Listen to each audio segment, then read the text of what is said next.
गीता परिवार हमारा, गीता परिवार हमारा। ईश्वर भक्ति भाव से बहती संस्कारों की धारा, भारत माँ की सेवा में गीता परिवार हमारा, गीता परिवार हमारा।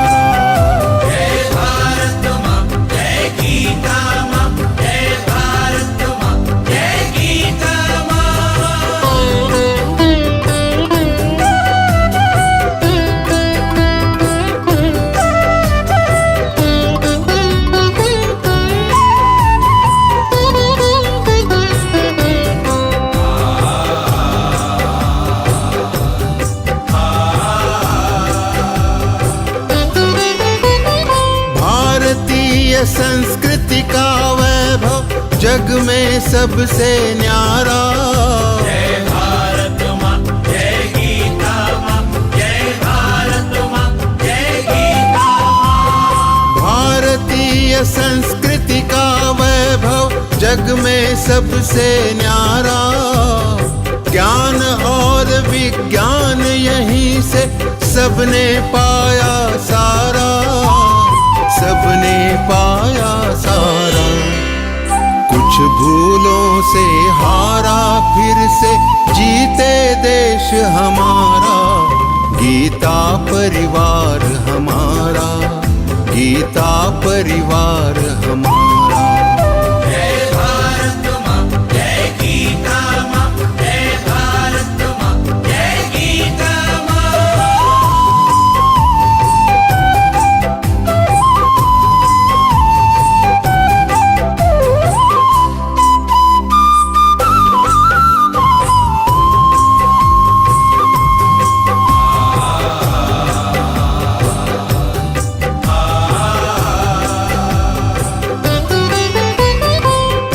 शील सेवा व्रतधारी युवा जगे पुरुषार्थी।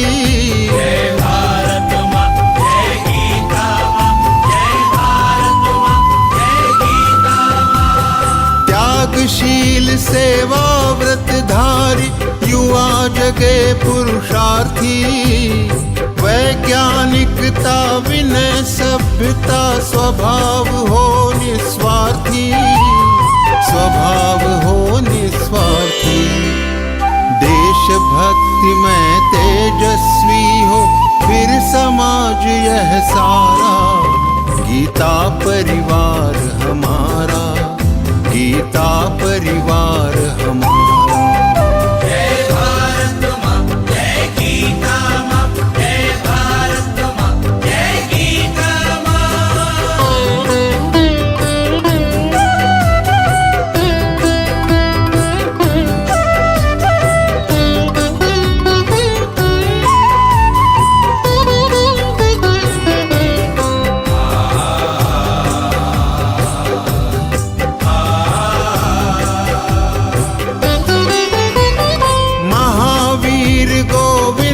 शिवाजी बुद्ध गगन के तारे। जय भारत माँ, जय गीता माँ, जय भारत माँ, जय गीता माँ। महावीर गोविंद शिवाजी बुद्ध गगन के तारे। परंपरा की पुण्य चेतना उर में हम सब धारे, उर में हम सब धारे। बाल हृदय में उसे जगाकर जगे देश यह सारा, गीता परिवार हमारा, गीता परिवार हमारा। जय भारत माँ, जय गीता माँ, जय भारत माँ, जय गीता माँ।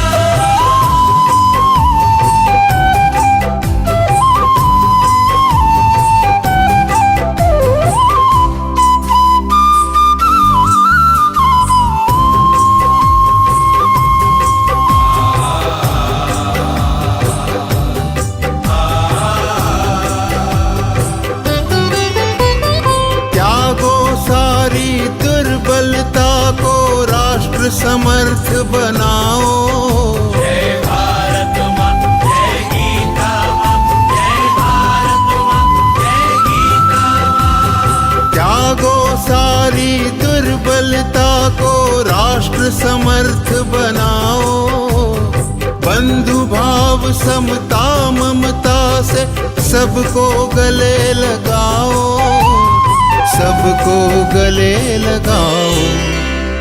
चलो विवेकानंद मार्ग पर, शुभ संदेश हमारा। गीता परिवार हमारा, गीता परिवार हमारा। ईश्वर भक्ति भाव से बहती संस्कारों की धारा। भारत माँ की सेवा में गीता परिवार हमारा, गीता परिवार हमारा, गीता परिवार हमारा, गीता परिवार हमारा।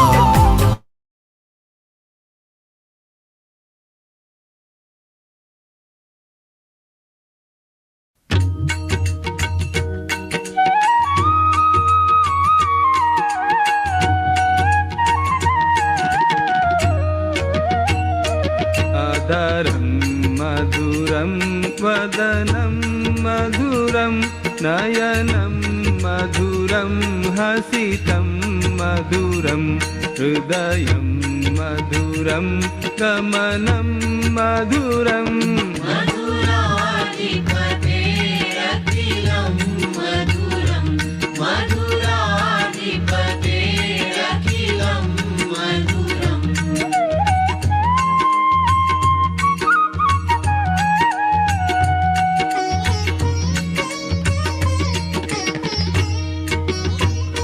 वचनं मधुरं चरितं मधुरं वसनं मधुरं वलितं मधुरं चलितं मधुरं भ्रमितं मधुरम्।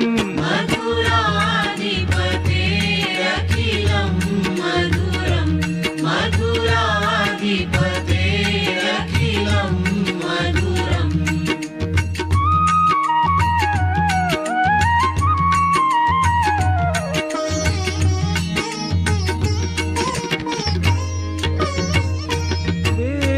वेणुर्मधुरो रेणुर्मधुरः पाणिर्मधुरः पादौ मधुरौ नृत्यं मधुरं सख्यं मधुरम्।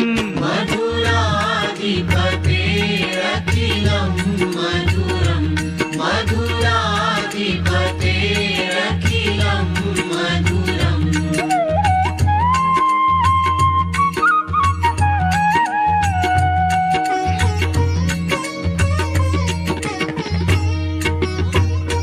गीतं मधुरं पीतं मधुरं भुक्तं मधुरं सुप्तं मधुरं रूपं मधुरं तिलकं मधुरम्। मधुराधिपतेरखिलं मधुरं, मधुराधिपतेरखिलं मधुरम्।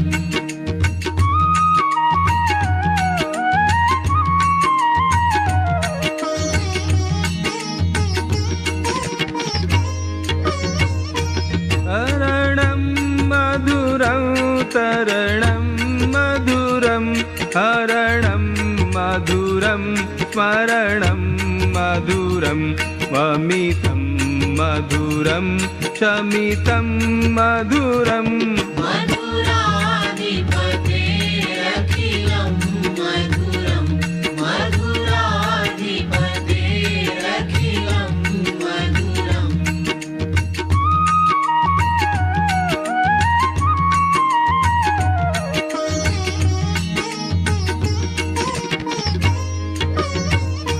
कुञ्जा मधुरा माला मधुरा यमुना मधुरा वीची मधुरा सलिलं मधुरं कमलं मधुरम्।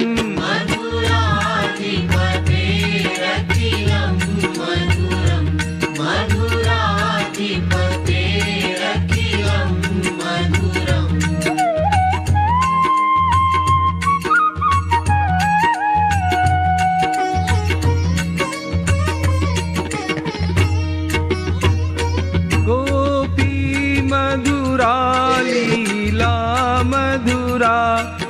मुक्तं मधुरं मुक्तं मधुरं दृष्टं मधुरं शिष्टं मधुरम्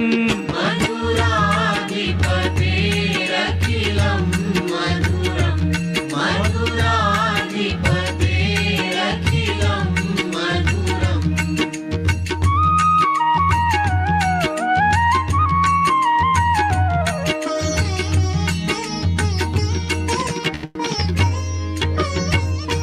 गोपा मधुरा गावो मधुरा यष्टिर्मधुरा सृष्टिर्मधुरा दलितं मधुरं फलितं मधुरम् मधुराधिपतेरखिलं मधुरं मधुराधिपतेरखिलं मधुरं मधुराधिपतेरखिलं मधुरं मधुराधिपतेरखिलं मधुरम्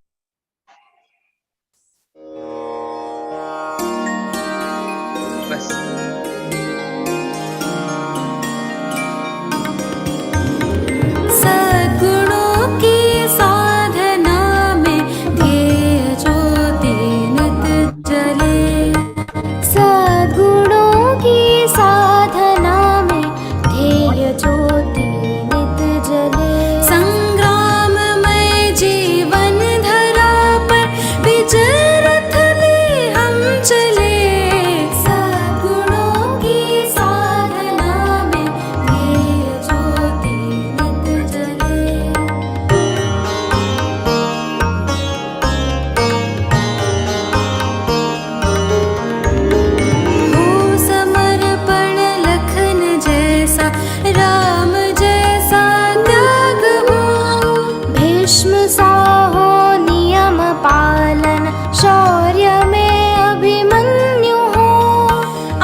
Jai Shri Krishna.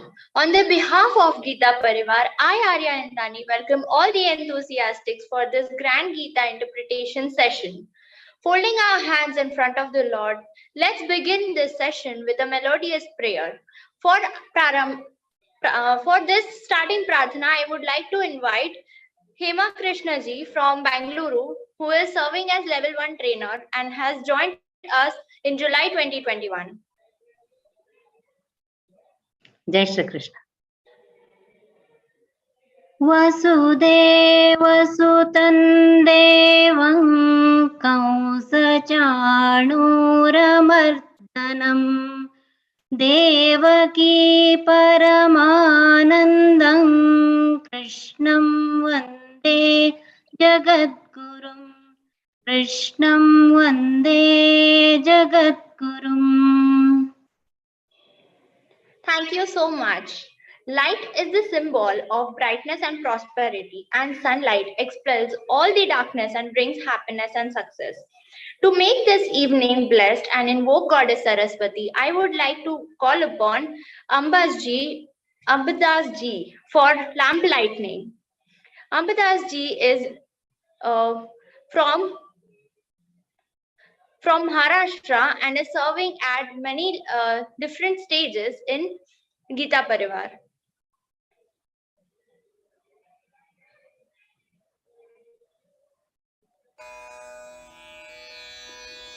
निषिद्धैरप्येभिर्लुलितमकरन्दो मधुकरैः करैरिन्दोरन्तश्छुरितैव सम्भिन्नमुकुलः विधत्तां सिद्धिन्नो नयनसुभगामस्य सदसः प्रकीर्णः पुष्पाणां हरिचरणयोरञ्जलिरयम् शरदिन्दुनिभां शुभ्रां शुभ्रवस्त्रैरलङ्कृतां कलहं सकृतावासां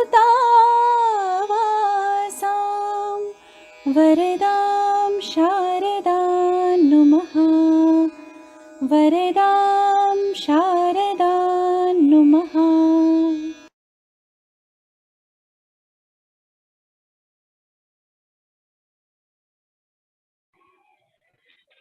Thank you so much. I feel honored to introduce our today's speaker, Rupal Shukla Didi. She is Geeta Virti and Geeta Pravina. She is disciple of Swamiji with lots of enthusiasm. Also is one of the program coordinators. She has sweet voice along with all the qualities of leader. Rupal Didi, over to you. Thank you so much, Arya. Let's begin with the prayer. सदाशिवसमारम्भां शङ्कराचार्यमध्यमाम् अस्मदाचार्यपर्यन्तां वन्दे गुरुपरम्पराम्। Jai Shri Krishna, everyone. Today again we have gathered here to discuss the meaning of 15th chapter, first half. As in this chapter also we have 20 shlokas and we have already covered might be 7 or 8 shlokas or 10 shlokas. In whichever class you are, it will differ like that. So we have covered approx 10 shlokas. We will see today meaning of that. Before going to that, the chapter's name is Purushottama Yoga. So Purushottama means the Supreme Purusha. So Lord is going to explain his Purushottam Swarupa in this 15th chapter. That we will see today. By God's grace and Geeta Ji's grace, by our punya karmas done in previous births, we have got this chance to learn Geeta, to recite the direct voice of Geeta. I already told you that the Vedas are the main source of knowledge and the Vedas are exhales of that Lord. When we are breathing, sometimes we observe, we get a voice, little voice. So that same voice, the common people like us, when they are breathing and they are getting little voice, the same voice, when Lord is breathing, he is also getting that voice. So Lord is the Parabrahma.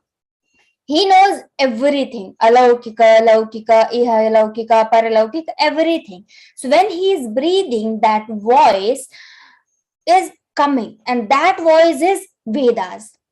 And the gist of Vedas are Upanishads. The gist of Upanishads is Bhagavad-Gītā, and the gist of Bhagavad-Gītā is Sharanagati. So after, if we don't have that much time and we are not capable to learn all the Vedas, that's why Bhagwan compiled all the knowledge of Vedas and put in the Upanishad, and compiled all the knowledge of Upanishad and put in the Geeta. We try to copy our mother, we try to copy our father, we try to copy our teachers and great professors, great saints. And here we are directly chanting the voice of Lord Krishna. When we feel that, when we think of that, we get thrilled, because this is the direct voice of Lord Krishna. We are chanting the shlokas, Lord Krishna must have said like this. That's why we are trying to achieve most pureness in that. Trying to recite shlokas as perfect as we can. So here we have already completed 12th shloka, learned 12th chapter. We didn't know in the starting we would be able to do or not, but now we are confident that we can complete our Geeta and 700 shlokas. So don't leave it, just keep learning, keep going on this path. Today we are going to discuss, we are going to see 10 starting shlokas meaning. How many we can see? Let's start with the first shloka, Purushottama Yoga. Whatever in this world we are seeing, everything is made up of Prakriti. There are two things which are major. Like everything is made up of Prakriti, and Prakriti is the Adhishthana. Prakritim swam avashtabhya visrajami punah punah. Bhagwan said, whatever I am creating, I am taking control of Prakriti. So Lord is not the doer there. Why we again and again say that Lord is not doing anything? Because Lord is the owner of Prakriti. With that Purusha is that Parabrahma. And Prakriti is 5 elements, Pancha Mahabhutani, the earth, the air, the ether, these 5 elements. So 5 elements and the Purusha, when they are coming together, then this Srishti is being created. This world is being created. So Prakriti is the mother of us, because from the Prakriti we all are generated. Our Kshitijala Pavaka Gagana Samira Pancharachita Ati Adhama Sharira means this body is created by Pancha Mahabhutani, 5 elements. And there, how we are able to see, how we are able to walk, how we are able to understand everything. So that is just because of Purusha. The Chaitanya is there. So Prakriti and Purusha both are the major parts of this word, the reason of the cause of this word, the Purusha and Prakriti. So in this, actually why I told in starting, this chapter is Purushottama Yoga. Here Bhagwan is going to tell a great philosophy to us. So many times we get the question how this word is created, how this word is running. Even so many people are dying and so many people are getting birth, but still the weight of this earth is still same, never increasing or decreasing any time. So how this is happening? So the Srishti Krama, Srishti Rachana, the creation of this world, Lord is going to explain from first shloka itself. Let's start. Atha Panchadashodhyayah Shri Bhagavanuvacha Urdhmulamadhashakham Ashwatham Prahuravyayam Chandamsi Yasya Parnani Yastam Veda Savedavet. Here Urdhmulamadhashakham. Earlier, what doctors used to do in our body also, they used to test our eyes. How, if they need to test we are died or not, we are still alive or not, what they will do, they will take a torch and they will put that torch in your eyes. If I am alive, I will not be able to hold that. If I am not alive, Yes, that's okay. I'm dead. So how they test ourselves that we are alive or not, we are dead or not? So they will just take a torch and they will put that light into our eyes. It means our heart has stopped, but still, if my eyes are working, means my brain is working. So the head, the supreme in our body is head. So the supreme is upside. Same here, Lord is explaining a tree, upside down tree, where the roots are situated upside. Usually we see a tree that is having roots downside and leaves upside and other branches in the middle. But here Lord is explaining the opposite tree, where the roots are situated upside and the leaves are situated downside. Now imagine that tree, how that tree can be, how it will be situated, how it is just flying in the air, what is happening. So we cannot imagine. But it is not the real tree. This is just to imagine, to make us understand. Because the cause is Parabrahma. Parabrahma is somewhere else, not in this earth, but it is omnipresent, Sarvatragama. It is everywhere. So the Srishti Krama is roots are situated upside and the leaves are downside and the branches are in the middle. This is the tree. Just imagine. Urdhvamulamadha shakham. Urdhva Moola is the roots are urdhva. Urdhva means above. Roots are above and adha shakham. And the branches are below. Branches are not upside. Branches are below. Ashwatham prahuhu. Prahuhu means call that tree as Ashwatha. In Sanskritam, what happens? The Shwa means tomorrow, next moment.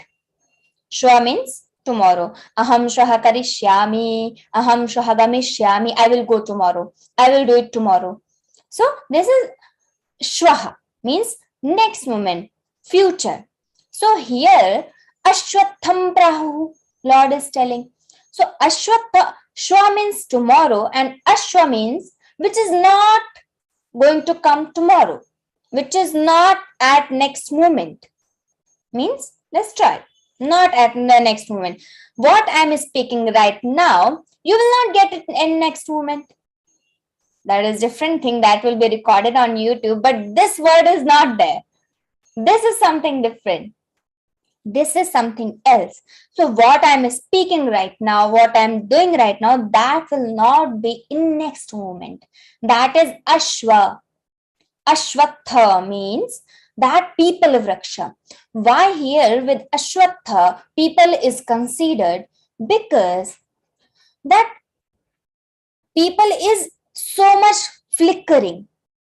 Ficklery we can say. So that is people, because there is a lot of wind or there is no wind. The people vrikshas, the people trees, leaves must be flicking there. Always shaking. All the time the leaves are shaking. So even it is, they are shaking, there is no wind, they are shaking, it means that is not at next moment. So that is Ashwatha. So much shaking. Always changing. That is Ashwatha. So here from the Ashwatha, the people vriksha is considered. Urdhva moolam adhashakham. The roots are upside. The mool is, the shakhas are downside. The branches are downside. Ashwatham prahuhu. Call that vriksha as Ashwatha. Avyayam. Even it is so much fickle. It is always shaking, it is always changeable, but still it is avyayam.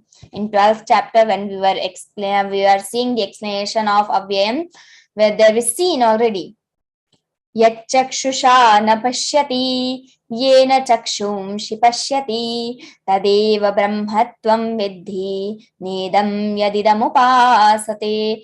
Yat chakshusha na pashyati, yena chakshumshi pashyati. Avyayam means that is never changing.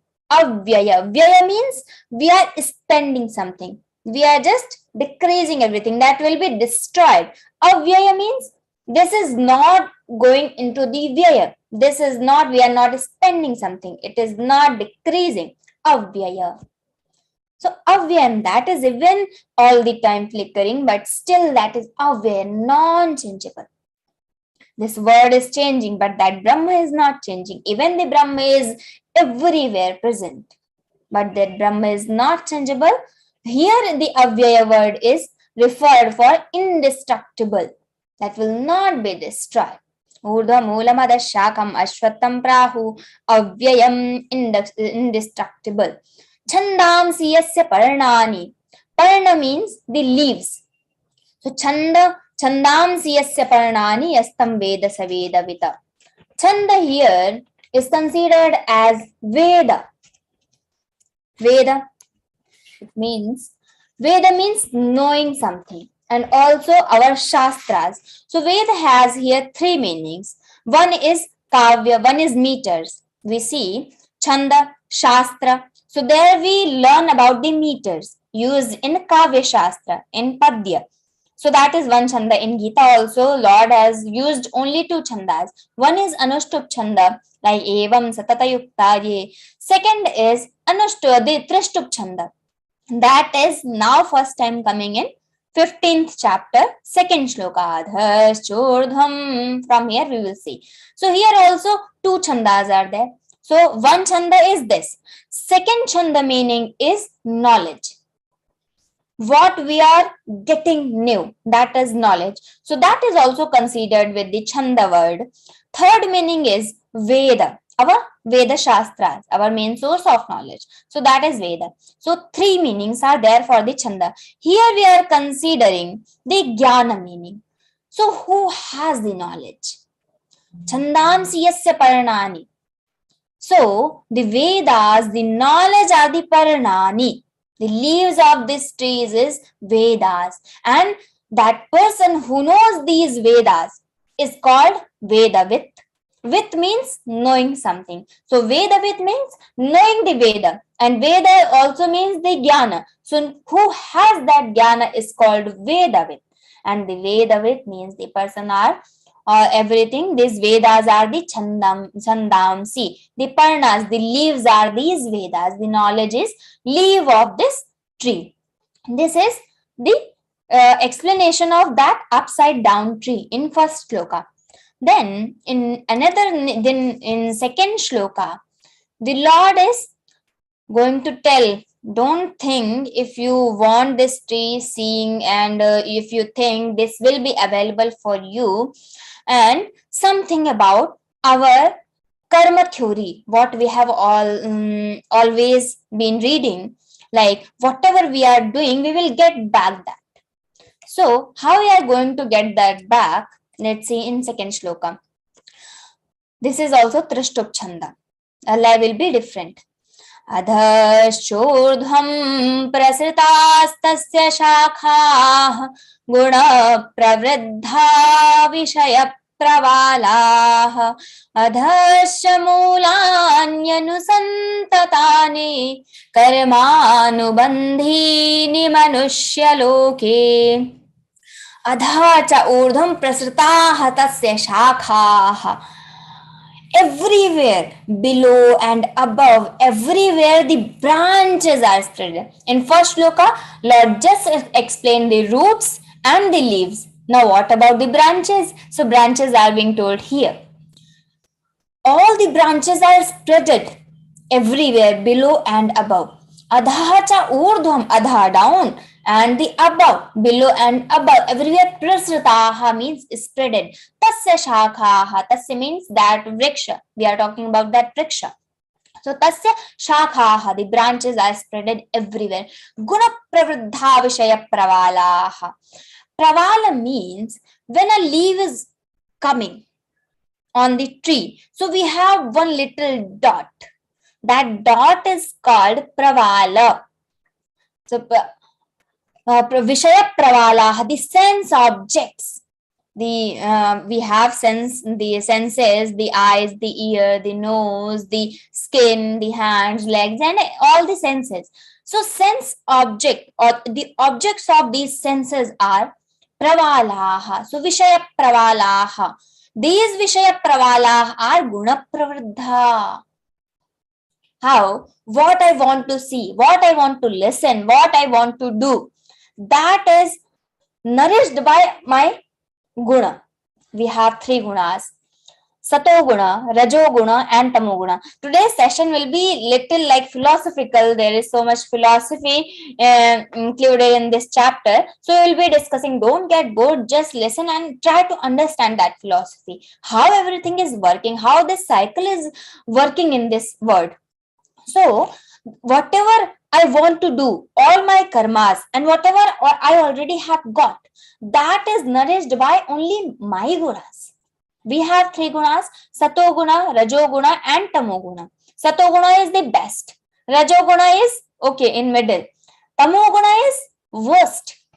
If I have Tamo guna pradhana, I sleep so much and all the time I have just pramada, alasya, and I'm feeling lazy, lethargic. So that is Tamo guna pradhana. Full day. Some people very proudly say that I can sleep for complete day. Full of day I can sleep if you give me rupees or if you bet me. So they proudly say that I can sleep for entire day. So this is Tamo guna. This is not the proud, with the pride I am saying this. That is Tamo guna. Rajo guna, I can work for hours. I will forget the sleep also, but I will be working. That is Rajo guna. Actions. Sato guna, I am sitting in meditation. I can meditate for hours. 3 hours, 4 hours. If you tell me to just remember the Lord and do japa or Ram Nam japa, anything, I will be sitting and doing that. If you tell me just recite the Geeta and learn the Geeta for 2-3 hours, I will be sitting and doing that. That is Sato guna. We all have all these three gunas. No person can have only one guna. Everyone must will having all these three gunas, but the difference is one person is having Sato guna pradhana as prior guna, the Sattva. Another person is having Rajo guna as prior guna, and one person is having Tamo guna as prior guna. So one guna will be pradhana in one person. So if I am Sato guna pradhana, I will be sleeping but just for 6 hours and I can do japa and all. I have Rajo guna pradhana, so I will be sleeping and I will be worshipping, but most of the time I will be working. And these days, even we don't want, we need to work, so we are Rajo guni only. After retirement, everyone becomes Sato guni and they sit. Some people Sato guni or Tamo guni. What is the difference between Sato guna and Tamo guna? Both have sthirta, means that stableness. So both the gunas, Sato guna and Tamo guna. But the difference is Tamo guna is nikrishta, worst. You will be doing, you don't need to do. You should not do, you will be doing that in Tamo guna. Sato guna, what you need to do. That is Sato guna. So difference is, you will do good in Sato guna, you will do bad in Tamo guna. Means Tamo guna, I am sleeping, Sato guna, I am meditating. Both are same. And I am meditating also, and in meditation I am sleeping. That I cannot explain. That is Sato guna or Tamo guna. Yes. In starting also, when we used to do meditation, we had practiced 20 minutes daily. We will be meditating. Even when we are sitting for meditation, we are getting so many thousands of thoughts. At that moment only all the thoughts are going to come. So, but we are still practicing and trying to remove those thoughts and trying to focus our mind on Rama or Dot or Om or some on our breath. So that is just comes with the practice. And sometimes we are just sleeping. Someone comes, oh, you are meditating or sleeping. Then we get up. That happens. But with the practice, we will achieve what we want. So that is Sato guna, Tamo guna, Rajo guna. These three gunas are there. Sato guna people will be doing welfare of themselves also and for others also. Rajo guni people will be doing the welfare of themselves only. And the Tamo guni, they will not be able to do a welfare of others and even of themselves because they don't want to do anything. So this is the differentiation between these three gunas. So Lord is telling, whatever birth we have got, whatever beauty we have got, whatever family we have got, whatever, even when we are traveling, the passengers around us, the friends around us, the people sitting around us, they are also according to our karmas. Everyone, every small thing is according to our karma. So if you don't get good colleagues, if you don't get good passengers, if you don't get good people around you when you are traveling or when you are going somewhere, you just think this is your karma, not why these people are here. This is our karma. So try to adjust everything. My sister, why I have got the sister? The people are there, they are getting so good sister, they are caring for themselves also, and they are caring for their sisters also. But my sister, see, so we are doing this, we start comparing, we don't see these are our karmas, we are not God, and we just start blaming Lord, why you have given this family? Even mother, father, they are even for taunt or even seriously, they are taunting that, why Lord you have given this son to me, this daughter to me, I must have got this Kalpana Chawla or somewhere. We start comparing. This is our karma. We have not got this just because of Lord. Lord has created this system. Principal is not looking at everything. Here, our Prime Minister is not going in every small thing. He has just created this system and system is running. So if he has created some policy and that policy I didn't get benefit, so that is not the problem of Prime Minister. This is our karma, we have got or not. According to our karma, we will get everything. So that is guna pravriddhaha, nourished by all the gunas. What nourishment I am giving to my plant, I will get that fruit. So that is because of my karma only. How I am nourishing it. I am nourishing it with satoguna, or I am nourishing my karmas with rajoguna, or I am nourishing my karmas with tamoguna.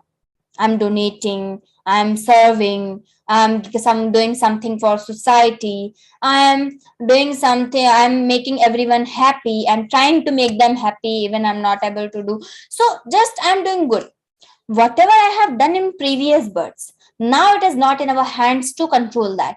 That has become our prarabdha now. And we have got everything according to our karmas now. Even I have done 100% of my hard work for my examination, but I got only 80%. The girl was not doing that much hard work, but she got 85%. How? So I must have got somewhere more. I was not eligible for that. So I have got that previously. So now I am getting 80%. And she must have not got what she has done previously. So she is getting now. So don't be sad anytime. Whatever is being happened now, that is just our karmas. So nourished by our karmas. So whatever we have done already, that is not in our hands. But now when we know whatever we are going to do, that we will get in back. We will be getting that back. So be very alert, be very attentive, and try to do good only. Bad to going into the bad. And I'm going to get that back. So if we are going wrong with someone, or I got 10 rupees and I thought, okay, 10 rupees, I will go and buy some chips or something I will eat. So that 10 rupees will come back to you and you will need to pay 100 rupees to someone. You will lose some time, 100 rupees, or you got 100 rupees that way because percentage is also there. So just try to do good, because whatever, and this is dependent. Good I'm doing, I will get good in back. I'm doing bad, I will get bad in back. So everything is just according to our karmas. So guna pravriddha vishaya prabala, all the objects of these senses are according to our karmas.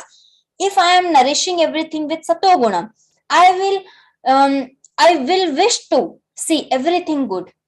I will wish to listen good bhajans or something, good songs. I will wish to do some good, some serving here in Geeta Parivar or anywhere else. So if I'm nourishing that, if I'm nourishing my karmas with satoguna, my mind with satoguna, so try to become satoguni. Try, if you are doing, even you are not wishing to do that, if you start doing good karmas, your pravritti will go in that only. That will become your habit. to get the good thoughts. Guna pravriddha vishaya pravalaha.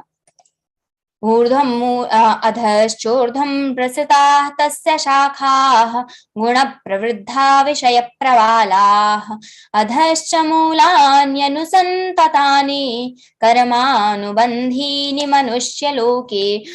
Our originating actions in this world of Manushya-loke, in this Manushya-loka, all the roots are stretched forth in our action, originating. Whatever I am doing, that is just all the karmas in this world are coming from the roots, and roots are generated, roots are nourished by these three gunas. So how I am nourishing it, this is just in our hands. So there are Chaturdash Bhuvanani.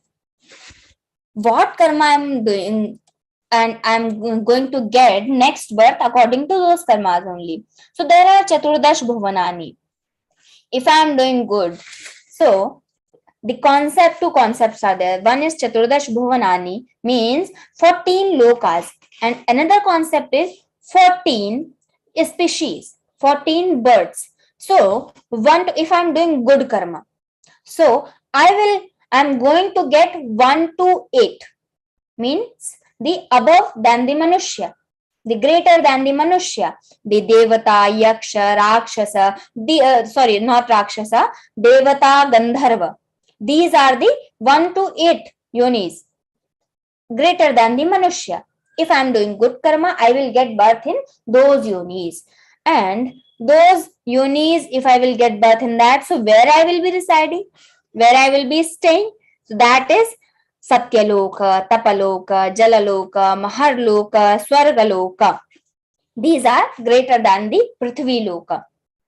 If I am doing Rajoguna Pradhana karmas, so I will get this Manushya, this 2 legs, having 9th species, human being.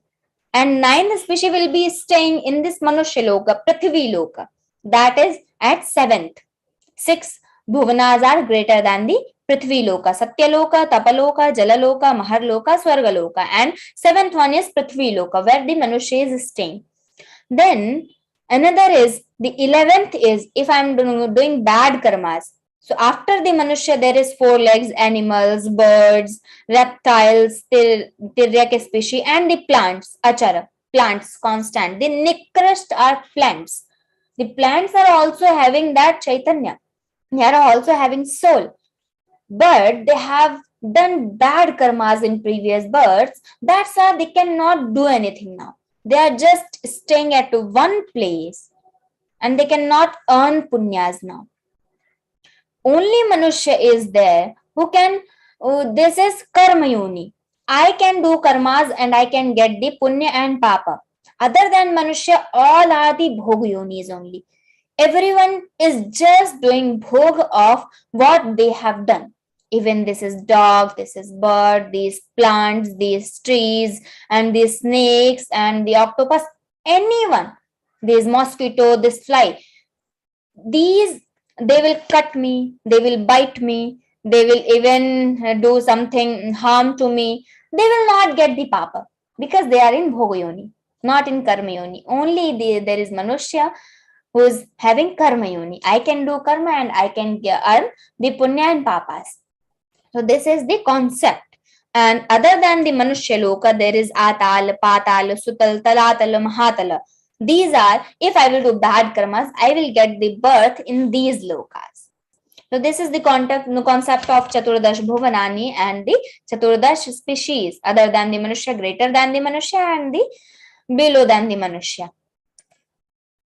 The Mulani Anusantatani Karmanubandhini Manushya. In this word, all the roots are stretched forth and originating all the karmas. Karmas are the nourished by our gunas, 3 gunas, Satoguna, Rajoguna, Tamoguna.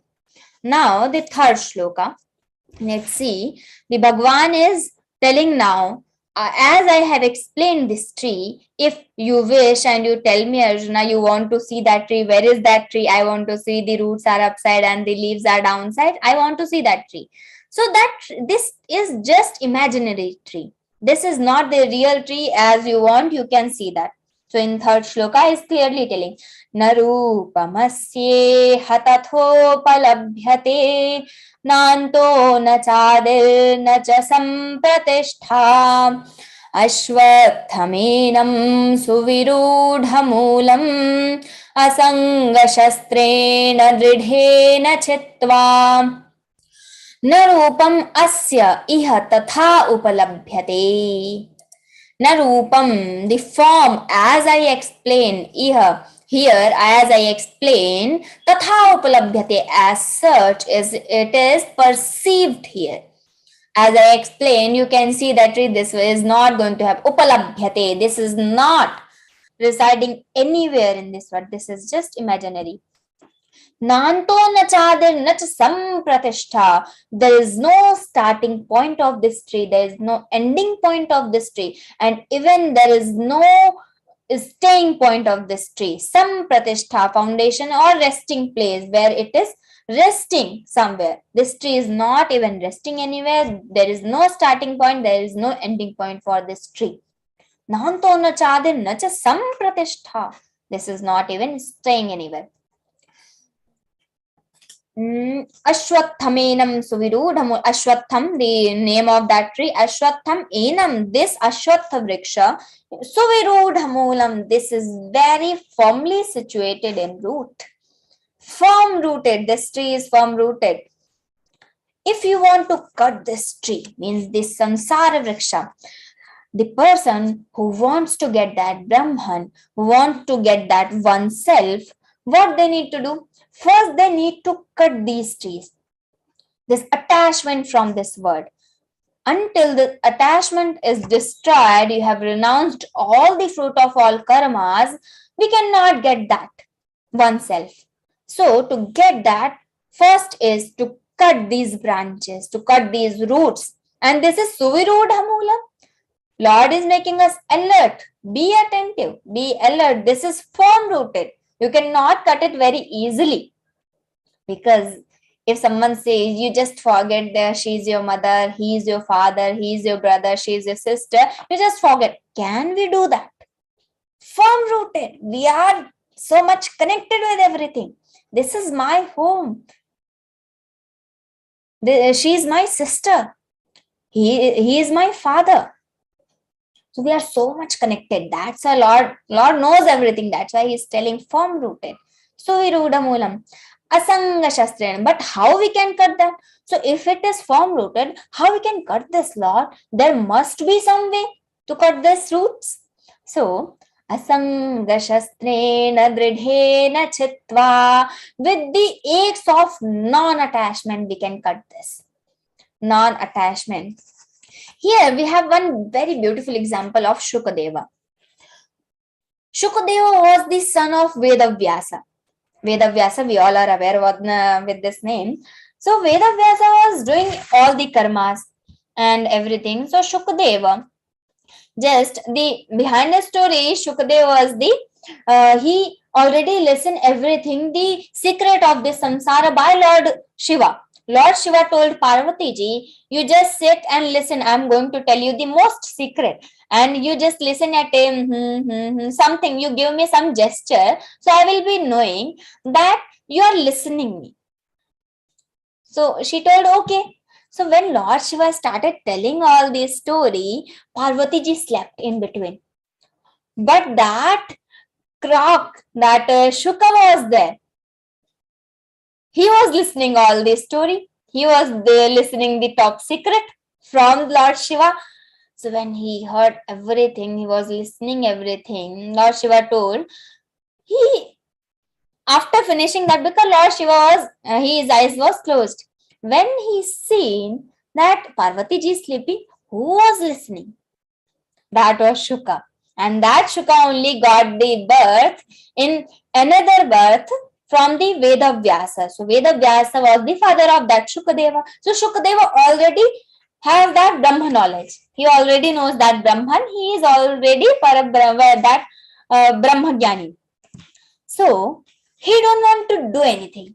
He is always afraid, if I am doing any karma, if I will do any karma, I will get that karma phala. If there is any karma phala, I will not get that moksha. There will not be any kaivalya. How I will get non-attachment from this world? So he was not like wishing to do any karma. He just want to stay as it is. So Vedavyasa was so having so much tension. How I tell him to do some karma? Because if he will not do any karma, there will be something missing in his life. I am from the childhood, I am not attached from this world, so I don't know what is happening in this world. So Vedavyasa asked him, you please do something. But Shukadeva was not ready. He used to sit in some ekanta, some silent place, and he always doing meditation or something, tapasya and all. Vedavyasa asked him once, okay, you don't want to do anything, it's fine. But as a father, you just listen to me. I will ask you only one thing. You go to Janakaji. You get the vidya from him, get the knowledge from Janakaji. Okay, Shukadeva thought, yeah, he is my father, I must listen him. Once, okay, for one time it's fine, I will listen. So he went, Janakji. Janak is not the name of one person. Janak is the position. So don't consider the Janak as the father of Sitaji. Janak is the position, not a person. As the Vyasa is position, not a person. But who has written the Vedas, who has separated all the Vedas, that person is Vedavyasa. All the Vyasas are different, the Vedavyasa is different. Vedavyasa is having the Veda with his name.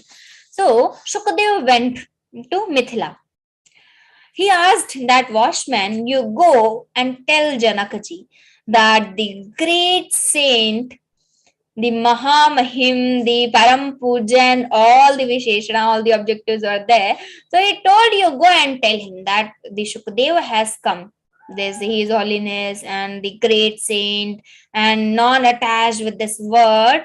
Shukadeva has come here to meet you. Okay, watchman went, told Janakji all the long introduction, 1-2 pages. He told everything.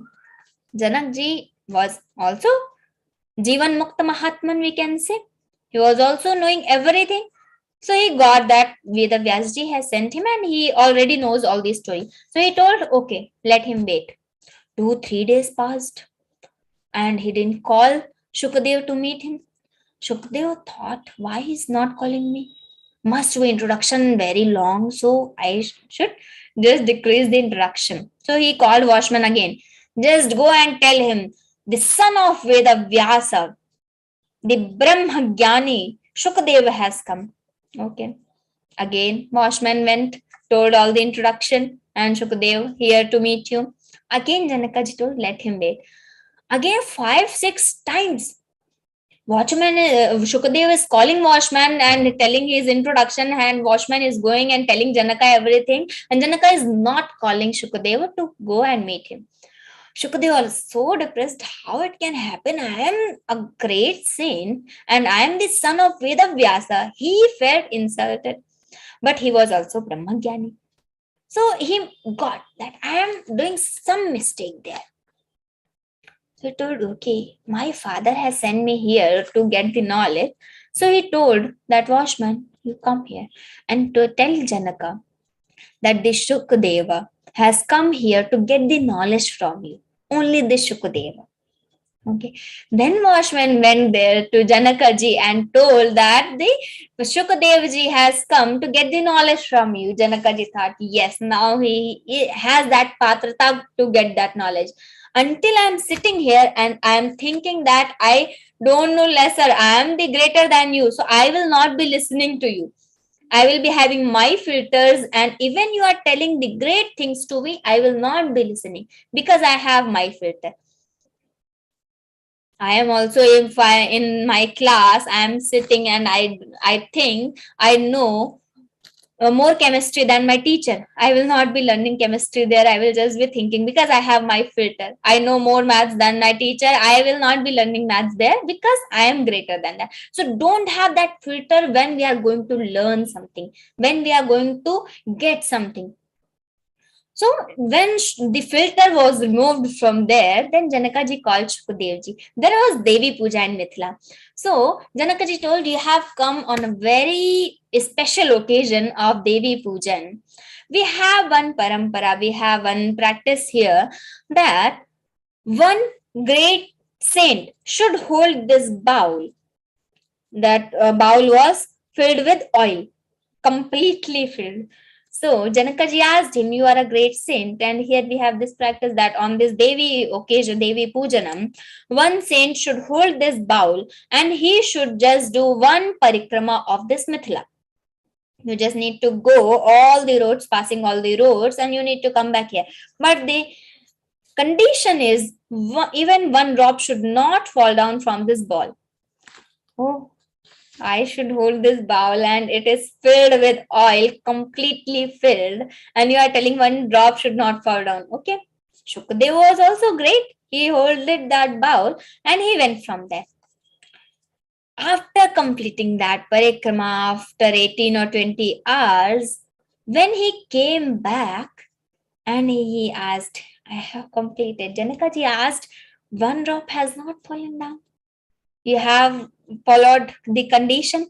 Then Shukdev told, no, not a single drop has fallen down. I have just completed very perfectly. Okay. Now Janakaji asked very nicely, how was Mithila, Shukdevji? Oh my God. Now Shukdevji is thinking, how was Mithila? I was full time. At every second, my eyes were on this ball, focused on this ball. How I could see the Mithila? Yeah, Junakji, I couldn't see Mithila because I was holding this. I was so focused on this. When you asked Mithila, he was shocked. You went me for Mithila visiting or for this practice? So he told, I couldn't see Mithila because I was so focused on this ball. Janakaji told, Shukdevji, you have learned for what you have come here. Non-attachment. Doing every karma but not getting attached to it. Yantra rudhani mayaya. I am in this world. I have given a role by the Lord. So I will be just playing that with best. On the stage, I am there. I am performing some role of Sita or role of Rama. I will be performing best. I am Rupal Shukla here. Someone is having some condition or some role here. So we will be performing 100% from our sides. But I will not get attached to any karma. This is non-attachment. He was visiting Mithila. He was passing all the roads, all the mountains, all the rivers. Everything was there, but he couldn't see anything. He told, you can do karmas without non-attachment. You will not get attached to anything. So Shukadevji also thought, why I am going and sitting in silent place, just I will meditate, I will not do any karma. I can do karma without non-attachment. So he learned that.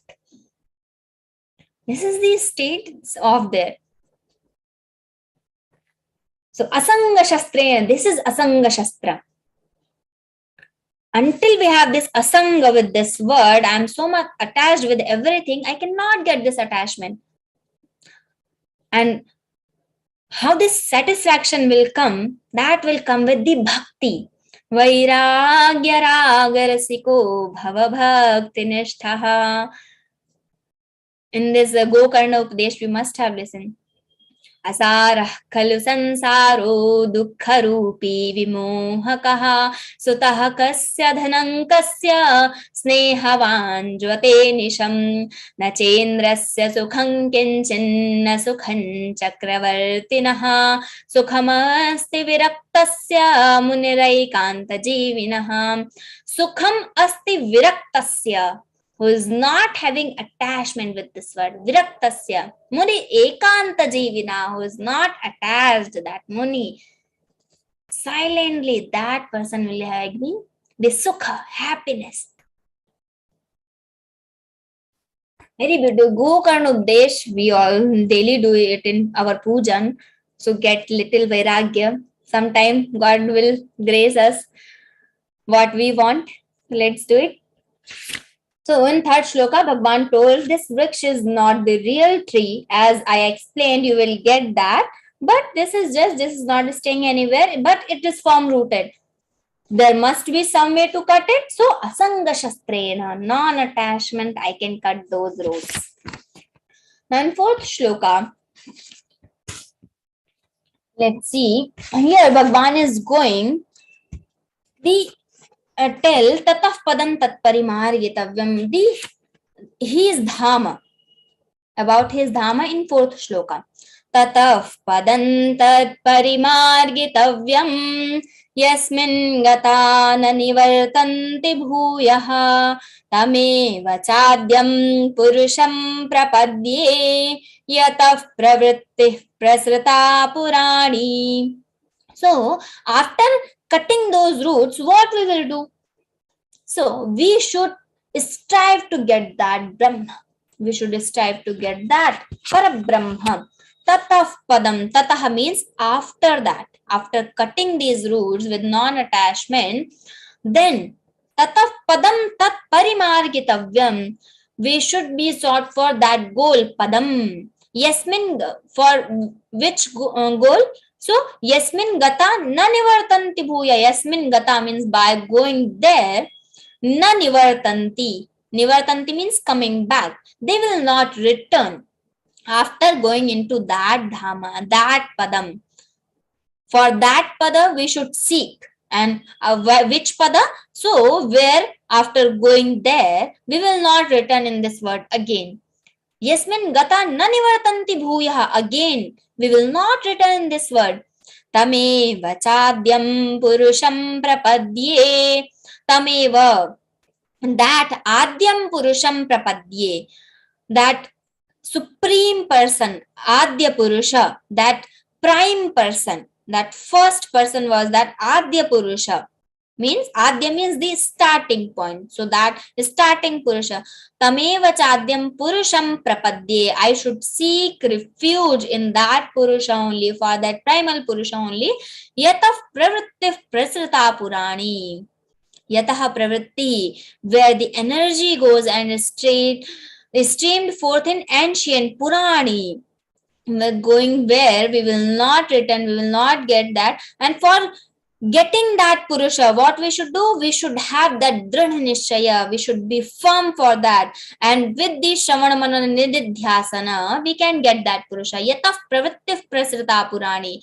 Having pravritti in this ancient Shravana Manana Nididhyasana, listening, thinking, and meditating, by these we can get that Purusha. Yatah pravritti, having pravritti in these Purani means ancient methods, we can get that Adya Purusha.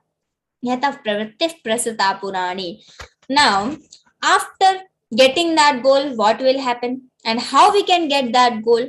So, Nirmana moha jita sanga dosha adhyatma nitya vinivritta kama dvandvair vimukta sukha dukkha sanyair gacchantya mudha padamavyayantat.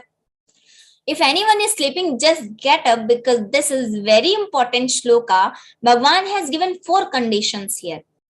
How we can get that state, how we can get that goal, how we can achieve that goal. So, Niramana moha, first condition, free from pride and delusion. Nihi means free. Mana moha, pride and delusion. Mana, that I am there, I am. I-less, my-less, which I told in last session. So, I should not have that I feel. And Nirmamo nirahankaraha, niramana moha. There should not be any man, there should not be any pride, and no moha, no delusion should be there. So there are 2 things, lobha and moha. So moha with the alive things, and the lobha is with non-living things, non-living beings. So that is moha lobha. So moha, niramana moha. There should not be I, and there should not be mine. So nothing is I, nothing is mine. Everything is just of Lord. Niramana moha, first condition, free from pride and delusion. Second is jita sanga dosha. Jita sanga dosha, who has victorious over the sanga dosha, evil of attachment. Sanga means the attachment. And this is dosha, this is evil for us, who has born over this attachment, who has already felt that I am of Lord. One lady, her son was died, but she thought she was mother. We can feel that pain when someone's son was died. She has a great pain, but she thought the son was given by the Lord, so he must be having some work, so he taken back. Why to get that shock? Why to get that so much pain? So the Jita Sangha dosha, non-attachment. Son was mine, but I am also of Lord. So how the son can be mine? Son is also of Lord. He took back. Why I will blame him when everything is of him only? Jita Sangha dosha, Adhyatma Nitya. And how it comes when we have the background, when we have the base of this spirituality, this Adhyatma Nitya. Adhyatma means in our Vedanta Shastra, Adhi plus Atma. Adhi means about that. Atma means this. Here we in Adhyatma Shabd, in this specific word, we consider the Atma as our Sharira. Sharira means whatever is there in this Sharira, in this body, means this mind, all the sense objects, this heart, this intellect, and the Chaitanya Purusha also. That portion of Lord also. So everything is in this body. So Adhyatma, about this body. Learning about this body is Adhyatma. And body, there is Chaitanya also, there is mind also, differentiating everything separately. There is mind, there is intellect, there are objects, there are the senses, the action, the sense of actions and the sense of knowledge. Karmendriyani, Jnanendriyani. So everything is there. I know very clearly. I am not the doer, my Indriya is doing that. My mana is pushing my Indriyas to do that. So I am not the doer. So this is Adhyatma Nitya, learning about the body, thinking of that Chaitanya. Adhyatma Nitya, Nitya, all the time I am dwelling constantly in this self. Jita Sangha, Adhyatma, Vinivritta Kamaha. Vinivritta means who has turned. Vinivritta means turned. Vritta means that circle, and Vinivritta means turned. Who has turned from this Kamaha, who has completely turned away from the desires. Now I don't have any desire of mine. I will be doing for this word, and this word is of Lord. So Jnani Yogi is having this feeling, I am working in this word, and this word is of Lord. So everywhere when the word Lord is there, so whatever I am doing is just for Lord. Jnani Yogi. Bhakti Yogis, Lord is of every. I am of Lord. So Lord has told to do karma, I will be doing karma. Bhakti Yogis, everywhere is Lord. Jnana Yoga, Bhakti Yoga, Karma Yoga, Dhyana Yoga, Sankhya Yoga, anything we see, everywhere, the karma is there. Do karma. So Vinivritta Kamaha, but not having any desires. I have done this, so I must get this. I have done this, I should get this. I have done some good karma to you, you should also do some good to me. No, not having any desire. Vinivritta Kamaha, turned away from all the desires. Dvandvair vimukta sukha dukkha sanyair. Now all the dvandvas. Dvandva means the opposites. Opposites mean papa punya, sukha dukkha, shita ushna, the winters, the summers, the hot, the cold, the hot, the cold, and everything. All the opposites. This is dvandva. Dvandvaihi vimuktaha, free from all the dvandva, all the pairs of opposite. In these days here in North India and at so many places, it's so cold. It's just freezing. 5 degrees, 2 degrees, 7 degrees. So we have so much feeling of Shita, winters. Oh my God, it's freezing. So Vimuktaha, free from this feel. when we get up at 5 and we need to bath, oh my God, all the vairagya is coming at that place only. The sharir is not mine. I need to bath now. I should not feel anything. All the vairagya is coming at that moment. This body is not mine and I bath. So actually, I'm telling some of my experience when I started. I used to, when I am bathing and I am thinking, I just freezed. Now for 2 minutes, I can't do anything. So I started thinking, okay, this body is not mine. I am learning Vedanta. I should have little bit of that feel. So all the vairagya is coming at that moment only. And I take bath. Yes. So you can also try that if you have that feeling. So dvandva vimukta, free from all the dvandva. This is very small example. But at every moment, even I'm getting dukkha, even I'm getting sukha, anything, free from that. Dvandva vimukta, sukha dukkha sangyehi. Sukha dukkha and all these opposite, the pair of opposite. Gacchanti amudhaha padamavyayam tad. Gacchanti amudhaha padamavyayam tad. The amudhaha, the undeluded persons who is not having ajnana, the amudhaha gacchanti padam avyayam tad. They get that eternal goal. They get that padam which was explained in third shloka. Now, which padam? We will be what I'm going to get that goal. So let me explain a bit more that goal. How is that goal? How is that dharma which we are going to get? Means if we will be doing that as explained by the Lord. So Lord is telling that dharma, explanation of that dharma, very beautiful. Na tad bhasayate suryo na shashanko na pavakaha yad gatva na nivartante tad dhama paramam mama. Na tad bhasayate suryo. Sun is not illumines there. Sun and the moon, the three main source of this light is, first is sun, second is moon, and third is electricity. So here Lord is telling, in my dharma, in my word, sun is not illumines. That is not illumines by the sun. That is not illumines by the moon. That is not even illumines by the fire. Sorry, Agni. Not electricity, that Agni, Pavakaha. So not fire, not sun, not moon. Anything is not illumining that word. That is Yat Gatva na nivartante. No one comes back from that verse. Two explanations for that. Tad dhama paramamama. That dhama is mine. In our Upanishads also we have one example.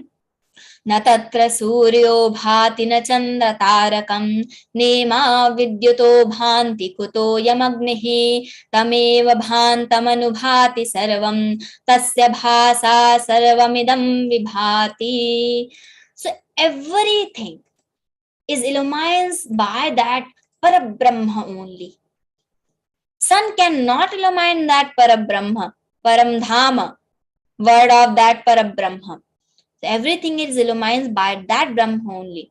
Yet chakshusha na pashyati yena chakshunshi pashyati. Even there is light, even I have my eyes, but until there is Chaitanya, we say he is blind, he cannot listen, he cannot see, he cannot walk. Even the leg is there, my eyes are there, the light is there, all the sadhanas are there, all the reasons are there, but still I am blind. I cannot listen, I cannot do anything. That is just because there is no Chaitanya. My eyes are not getting power from that Chaitanya so that I can see. Even I have my eyes. Light is also that I can't see. Because Chaitanya is not giving power to my eyes. I get power to see everything is just from Chaitanya. Yena chakshunshi pashyati. Chakshunshi means my eyes see from that source only. Tadeva brahmatvam viddhi. Know that tattva only as Brahma. We given the name God particle when we couldn't describe anything about that. That is God particle. So there is something we can't describe, we can't understand. Even our science cannot understand this until this time. So yad gatvana nivartante tad dhama paramama. Lord explained his dhama. Now in 7th shloka, Some people say that how we know that we are the portion of Lord. We have Lord inside of our heart. How we can say? So Lord has announced in 7th shloka. We can just state anywhere. ममैवांशो जीवलोके जीवभूतः सनातनः मनःषष्ठानीन्द्रियाणि प्रकृतिस्थानि कर्षति ममैवांशो जीवलोके जीवभूतः सनातनः ममैवांशो my portion only dwelling in this word mamaivamshu jivaloke in this jivaloke jiva bhutah sanatanah eternal bhutah because I will die and my soul will go in another body again that body will die and again that soul will go in another body so soul is not dying anytime this body is dying वासांसि जीर्णानि यथा विहाय नवानि गृह्णाति नरोपराणि तथा शरीराणि विहाय जीर्णान् अन्यानि संयाति नवानि देहि. So how we daily change the clothes, our soul is changing the body. We have one day, this body is having 78 years, sometimes 100 years, 120 years. So the soul is changing the body. Soul is not getting changed. That's why. And in second, in third and fourth term, mana shasthani indriyani prakritisthani karshati. This mana, this mind goes from another one body to another. And this soul is not attached with that mana, that's why mana and all the indriyas are going with this soul. No, it is not attached. It is carrying those. Mana and all the indriyas means not the not ear, this ear is going in physical swarupa, in this physical form, not these eyes are going in this physical form, not in this physical form. We have three shariras, sukshma sharira, karana sharira and this bhautika sharira. So sukshma indriyani, micro indriyas which we cannot see. This ear is not listening. There is some power which is listening all the words in this Brahmanda. So how we listen, how we see, there is some power. So that power is Sukshma Indriya. Eyes are not the Indriya. The power of seeing everything is Sukshma Indriya. So all these Sukshma Indriya along with the mana goes with the soul from one body to another. That's why we have prarabdha, our fixed prarabdha, our fixed karmas, whatever we have done, we will get in next birth. How? There is no lekha jokha. There is all the karmas are always with the soul. When these karmas are finished, we will get that kaivalya. We are able to get that moksha. So, mamaivamsho jivaloke jiva bhuta sanatana. My portion only dwelling in this word by jiva bhuta sanat, eternal jiva bhuta. Jiva bhuta by being jiva, by being this human. Manashasthani indriyani prakritisthani karshati. All the indriyas, mana is prakritisthani. Prakriti means the cause of this body. The prakriti is attracting all the mana and all the indriyas and they are going with the soul from one body to another. Now another philosophy, we are always eager to know how this soul is going from one body to another body and how we are getting this birth from according to our karmas, and this philosophy will be explained in 8th shloka. But this 8th shloka we will see in next session something, because this is too heavy, all the 7 shlokas, and for next session we must have something. So this philosophy, how the soul is changing the bodies, we will see in next session. Let's conclude today with the Sankirtana.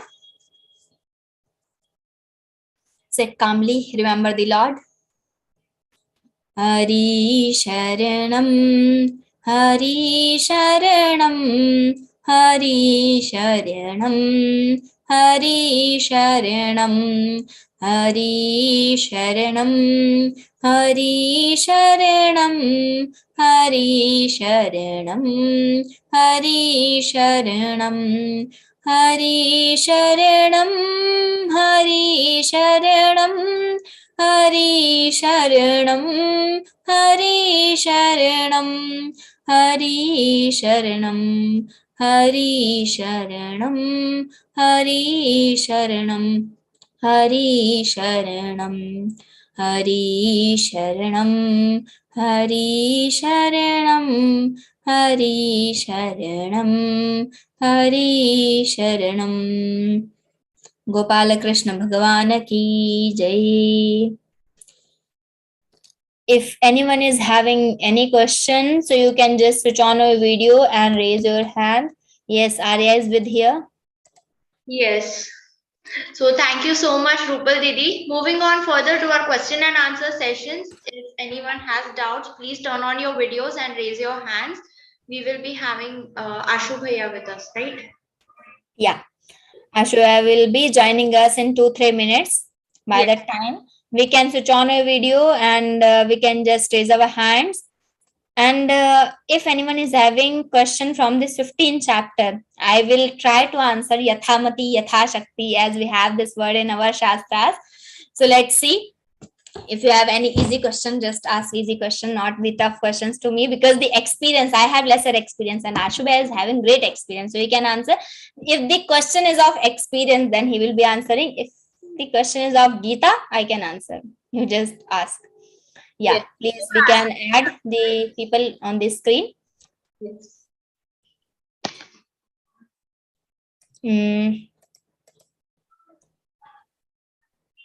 Yes, Lakshadip, you please ask your question.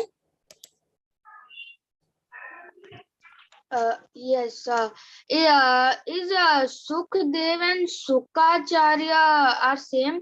No, Shukracharya is different. Shukracharya is the guru. He is the guru of Asuras, of the Rakshasas. Shukracharya is different, and Sukadeva is also different. Shukadeva is also different. Shukadeva is the son of Vedavyasa. Okay? Thank you. Yeah. Yes, Divyasha ji. Please ask your question.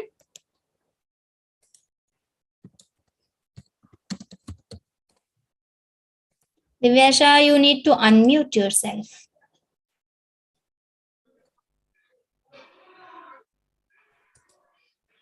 No, Divyasha, I can't listen you. Please unmute. I have sent you request. No, I can't listen. Unmute. I have sent you request, Divyasha.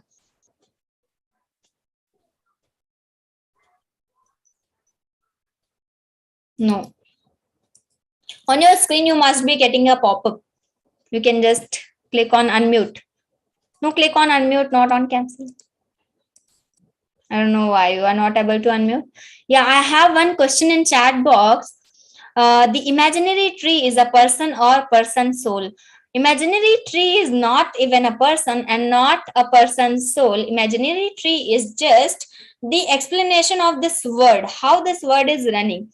Because the Lord, we say upside lokas, the devatas and the parabrahma, all are the upside. They are greater than the manushya. So the roots are upside and the leaves are downside. So this is just imagination of this word, Srishtikrama. This is not the person and not even the soul.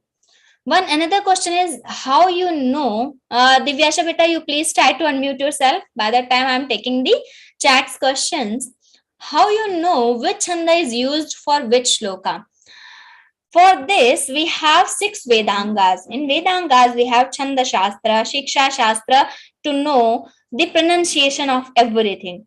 That is Shiksha Shastra. In Chanda Shastra, we have all the explanation of all the meters.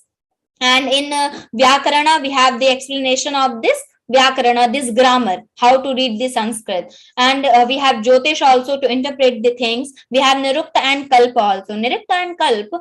In grammar, we have just specific rules applied everywhere. And in Nirukta, we just take one word. In which prasanga, in which prakarana, in which description, this word has come for referring which word. So that is Nirukta. So there we have Chanda Shastra explaining all the meters.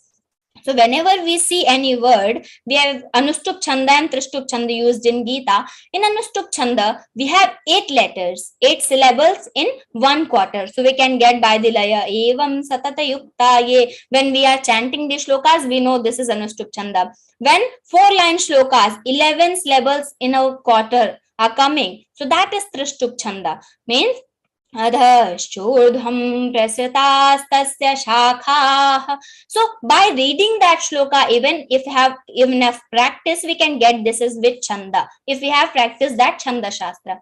Yes, now the Ashubhaya is here. We are waiting for long. Ashubhaya, we welcome you in this session.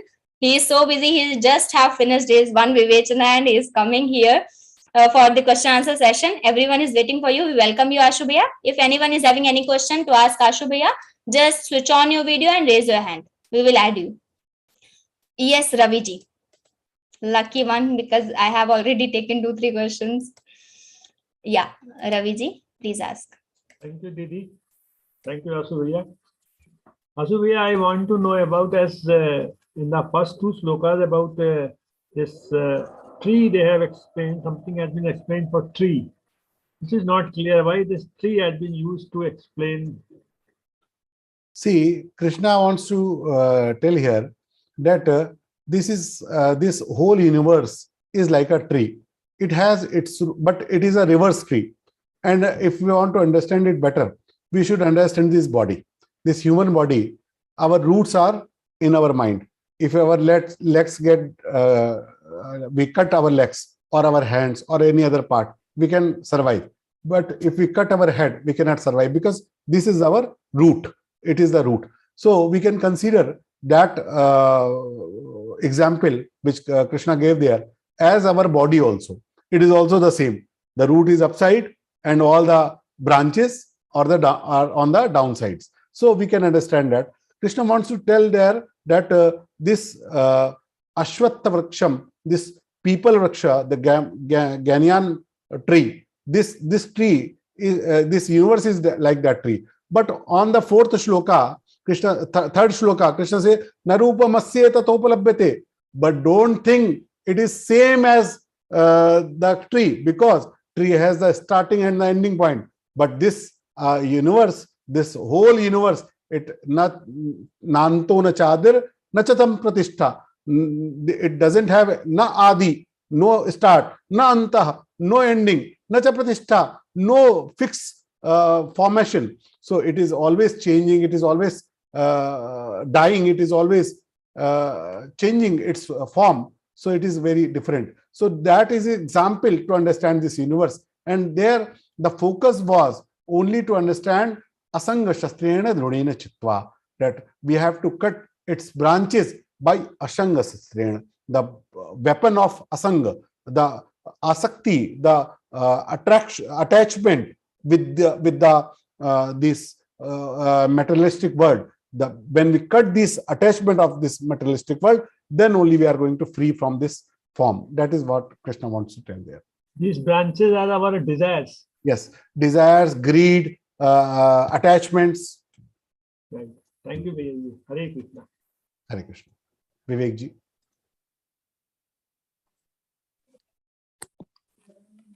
Yeah, Jai Krishna, Ashubhaya.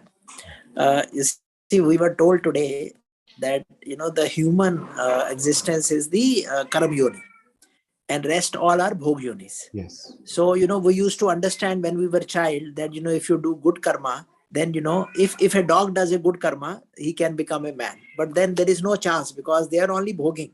Yes. So that means that only the humankind can stay as humankind. He can be, blessed, or he can be unblessed, or Right. good. Even if bad life. Devata give you some vardhan, they also doesn't get any punyas. And if dog bites you, he doesn't get any sin. It is all Bhog Yonia. 83,99,999 yonis are only Bhog Yoni. Only one yoni in 84 lakhs. That is karma. So a dog cannot become a human being anytime. No, dog will become, this same, we are the same. If we do the good karmas, we go to the heaven, we become Devata. We do bad karmas, we become dog, we become cat, we become tree, we become anything. So, Bhoot, Pisach, any Nikrishta Yonia. So, these are the higher yonis and the lower yonis. So, according to our karmas, we have to go into the higher yonis and the lower yonis. And after our karmas finish, we born as a human. Okay. So, once we become dog, then we bhog we only bhog that. After you finish that bhoga, you become human. Okay. Thank you. Thanks a lot. Shridhar जी. जय श्री कृष्ण. हाँ, मेरा आवाज आ रहा है? या आ रहा है. हाँ, जय श्री कृष्ण.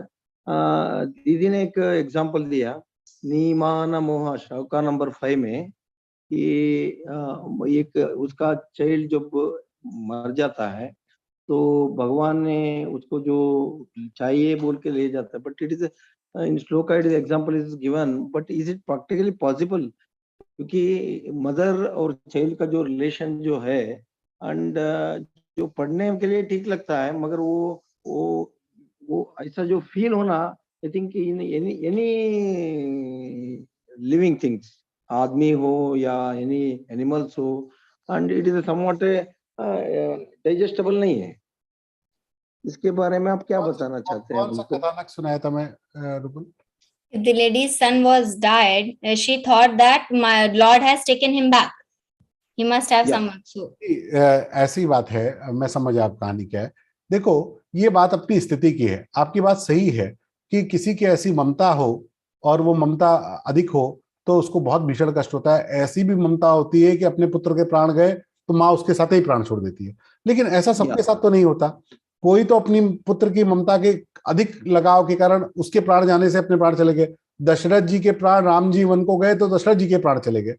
तो राम जी के जाने की खबर सुनकर इतना उनकी अधिक ममता थी. लेकिन सब लोग ऐसे तो नहीं होते. कोई ऐसे भी होते हैं जिनका उतनी ममता नहीं होती. तो हम लोग ये संसार में सबकी आसक्ति एक जैसी नहीं होती, सबका चिपकाव एक जैसा नहीं होता.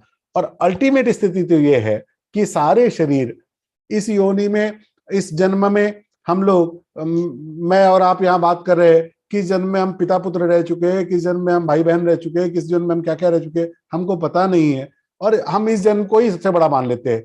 अपनी करोड़ों जन्मों की यात्रा में ये 60 70 80 साल का जो जीवन है वो एक बिंदु से भी छोटा है. अगर पूरी यात्रा को देखेंगे, उस बिंदु के एक जीवन के एक संबंध को हम सब कुछ मान लें, ये कोई बुद्धिमता की बात नहीं है. जिसको ज्ञान से विवेक हो गया उसको समझ में आता है कि करोड़ों जन्मों में कितने पुत्र हो गए, कितने माता हो गए, कितनी बार मैं माता हो गया, कितनी बार मेरे पुत्र हो गए, आज जो मेरी माँ है वही मेरी पुत्री है, कितनी बार हो चुकी ये भी नहीं पता. तो इन बातों को अधिक जो ज्ञान से समझ जाता है उसको इस प्रकार का वैराग्य आ जाता है कि उसको फिर इस प्रकार का चिपकाव नहीं रहता. ये इसीलिए कहा असंग शस्त्रेण द्रोणेन चित्वा, ज्ञान के शस्त्र से इस संग असंग के वैराग्य को जीतो, इस संग को काटो. तो ये जिसको ज्ञान हो गया उसकी स्थिति है. सामान्य रूप से देखने में बड़ी कठिन लगती है, लेकिन जिसको ज्ञान हो जाता है उसके लिए सरल हो जाती है. ये अवस्था में कैसे आना चाहिए? आप तो बताया सही है. अभ्यास वैराग्य भगवान ने कहा, इसका उपाय भगवान ने 4थे अध्याय में दिया. अभ्यास तो कौन थे वैराग्य च गृह्यते. अभ्यास करना और वैराग्य का पालन करना, संसार की विषयों से वैराग्य करना और भगवान की प्राप्ति का अभ्यास निरंतर करते रहना, उससे ये धीरे धीरे स्थिति आती है. जय श्री कृष्ण. धन्यवाद. राजेश. हाँ सर, प्रणाम. सर, मेरा प्रश्न ये है कि जो आत्मा किसी की भी हो, जब वो शरीर छोड़ती है, अगर उसके अच्छा कर्म है या बुरे कर्म है, फिर भी वो ऐसे ऊर्ध्व गति से जाती है. देखो, ये ऊर्ध्व और अधो ये भी हम लोग को समझने की बात है. वास्तव में वो आत्मा इतनी सूक्ष्म है, उसको इधर जाना पड़ता है, उधर जाना पड़ता है, ऊपर नीचे. ये दिशाएं भी तो हम पृथ्वी के वायुमंडल में देखते हैं. आप अंतरिक्ष में चले गए तो क्या ऊपर है क्या नीचे है, बताइए. अंतरिक्ष में कोई दिशा नहीं होती. ये दिशा का, ये वायुमंडल है, ये एटमॉस्फेयर है, तो हमको दिशा पता लगती है. After this atmosphere there are no दिशा. तो ये दिशाओं का जो ज्ञान है वो वायुमंडल के कारण होता है. लेकिन जब आत्म तत्व की बात करते हैं, वो तो अनंत सृष्टि की व्याप्त है. तो उसमें ऊर्ध्व की बात समझने के लिए तो हम लोग को कही जाती है ऊर्ध्वगति अधोगति, लेकिन वास्तव में वैसा कुछ होता नहीं. ऐसा भी नहीं होता कि आत्मा निकली और यहाँ से ऐसे जा रही है. ये सब हमके समझने, क्योंकि हम लोग मनुष्य है, सीमित बुद्धि के है, हमको चीजें आती जाती है ऐसे, लेकिन ऐसा होता नहीं है. वो हर जगह ही व्याप्त है. वो यहाँ भी है, वहां भी है. आप मुझसे हजारों किलोमीटर दूर बैठे, हम आमने सामने बात कर रहे हैं कि नहीं कर रहे, बताइए. आप वहां हैं कि यहाँ है, मैं यहाँ हूं कि वहां हूं, इसका चिंतन कैसे करेंगे? ये बातें अभी टेक्नोलॉजी की हो गई तो बातें करते. अभी आज से 50 साल पहले किसी को कहिए, कहेगा पागल हो गया, ऐसा कैसे हो सकता है, वो जो वहां पर है वो यहाँ कैसे दिखाई देगा, जो यहाँ पर है वो वहां कैसे दिखाई देगा। कोई मानता ही नहीं बात। आज के 50 साल पहले किसी को कहेंगे कैसा संभव है तो हम मानते ही नहीं, लेकिन आज तो यंत्रणा की दृष्टि से हम मान सकते हैं। लेकिन जब ये संसार की दृष्टि हम देखेंगे तो उसमें ये सब बातें सब जगह व्याप्त है। ये आत्म तत्व कोई तत्व नहीं है जो निकलता है जाता है करता, ये वहीं से वहीं प्रकट हो जाता है, ये ऐसी बात है। ये इमीडिएट ट्रांसफॉर्म हो जाता है, ये वैसी बात है। ठीक है। यस दिव्याशा।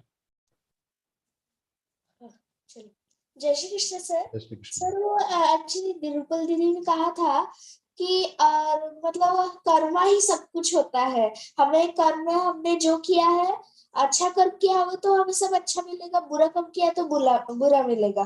तो उन्होंने ये भी एग्जांपल दिया था कि पेड़ जो है वो उनके पिछले जन्म में उन्होंने क्या बुरा कर्म किया होगा, वो इस जन्म में पेड़ बने हैं, वो हिल डुल नहीं पा रहे, कुछ नहीं कर पा रहे।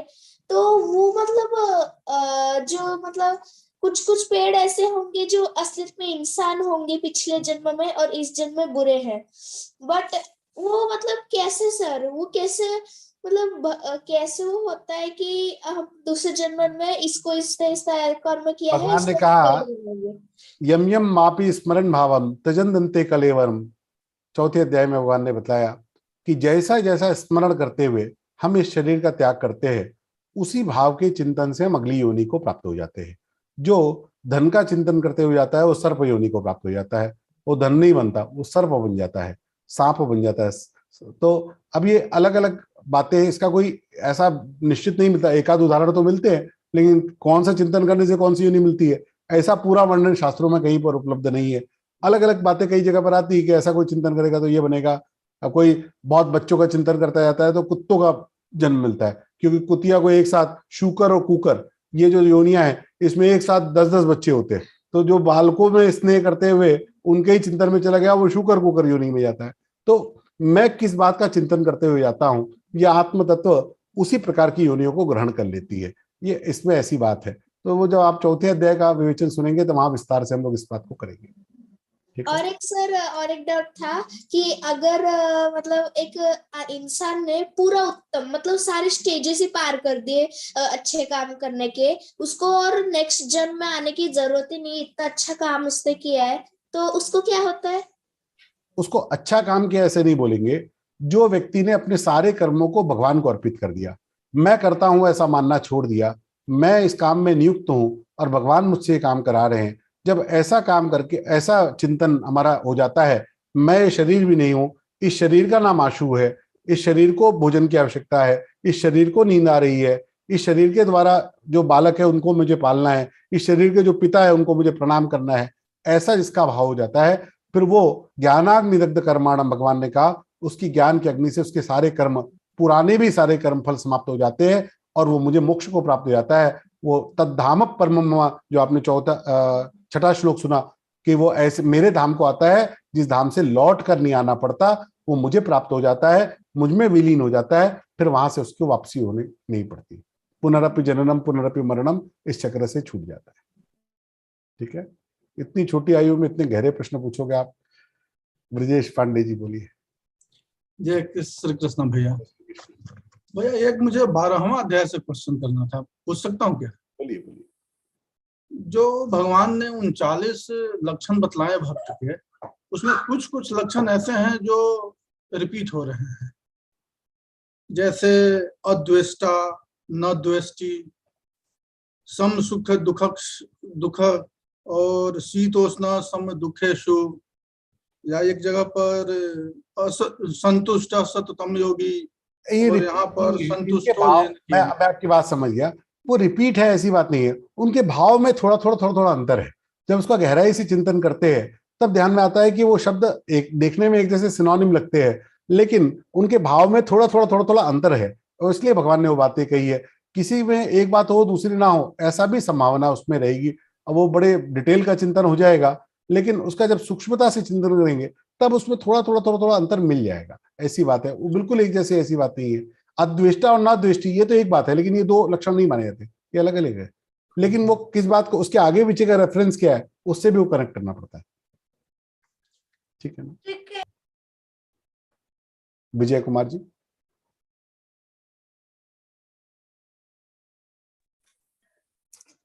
Namaste, भैया. बहुत अच्छा है. I'm very happy to listen and very nice examples you have given. My question is, suppose we are doing all good karma. So, in my opinion, if we do good karma, even if we reborn, I may going to, if my karma is so good, I may going to born in Buckingham Palace also as a king. Yes. That is the thing. Yes, of And course. if I do bad karma, I may become one of the terrorists or something like that. Is it true? Yes. Yes. So, yeah. So even as one gentleman told the dog, if the dog becomes, how it will become man? You see, when he has done the bad karma because he has taken that bath. I got your point. Now I tell you, there is no such a definition that you will do this quantity of karma, then you will get this result. There is no definition. Krishna told Gahana Karmano Gatihi. The karma definition is very deep and very tough to understand. It cannot be explained because there are crores and crores of factors are assembled together. We are talking about only this 60, 70, 80 years of life, but we have karma phala of crores of lives, crores of lives we have born with. So we have karma phala of crores of life with the people we have met in the more multiple quantities in every life. So we have all the accountability with each other we have live with in each life. So these karmas are very connected. Now about these niche yonia, the lower births or the upper births or the human birth in between. So there are certain type of karmas which if you do certain amount of karma, good karma, then you born as a human to human, human to a king, human to a terrorist. That is also with a good amount of karma with certain part of good and bad included. But if you do some good yajna, if you do some good dana, if you do get certain amount of anusthana, you may go to Swarga, you may go to heaven, you can live there. Not only heaven, there are total 14 lokas. Seventh is this seventh is this earth, and 6 lokas are ahead. So these 6 lokas upper side, heaven is one, Brahma loka, Satya loka. There are many different lokas, Vaikuntha loka and everything. So the more good karma you do, you go to the more higher loka. But all the lokas, even the Brahma loka, that is all Krishna told that these, even you reach to the Brahma loka, it is not the highest because it is where you have to get return. After your punya karma finish, you have to come downside and you have to born as a human and you have to play your part again. So you cannot live there forever until you get free from this karma phala. So ultimate liberation, liberation is the ultimate aim of human body, that is told in Geeta also in all our Sanatana Shastras. So when we get liberation, then this getting born again in the upper births or lower births or in a human birth, we get liberated from that. That is the thing.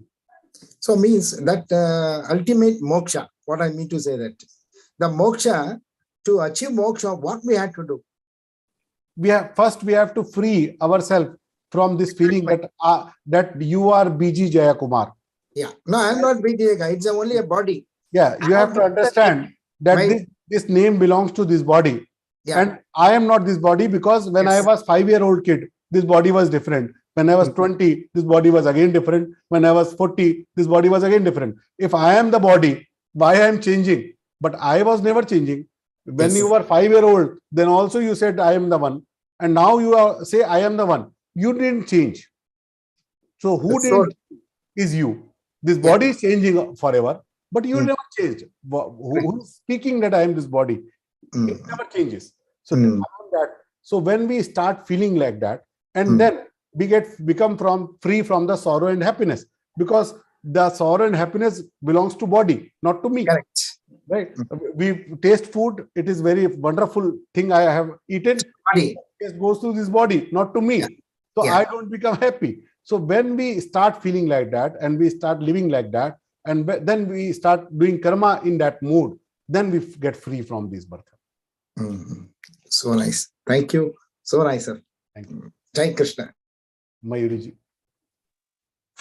नमस्कार sir. Sir मुझे बहुत basic question पूछना था।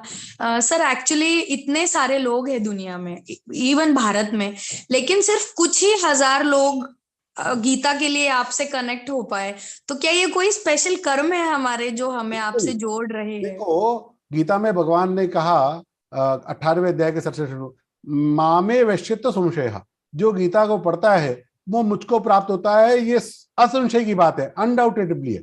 जितने लोग इस class में आ गए ये सारे मोक्ष के अधिकारी है, इसलिए क्लास में आ पाए, अपने आप नहीं आ गए। हमको लगता होगा कि हमने ये चूज किया है, ये हमारी गलत फहमी है।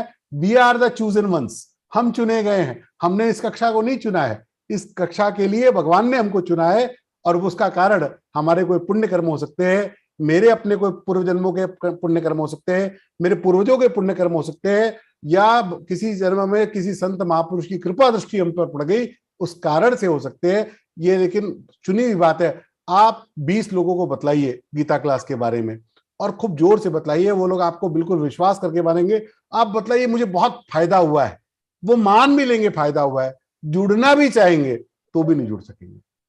आप 20 लोगों को बतलाएंगे तो कोई 2-3 लोग जुड़े, जिस पर भगवान की प्रत्यक्ष कृपा नहीं है वो गीता क्लास में नहीं आ सकता।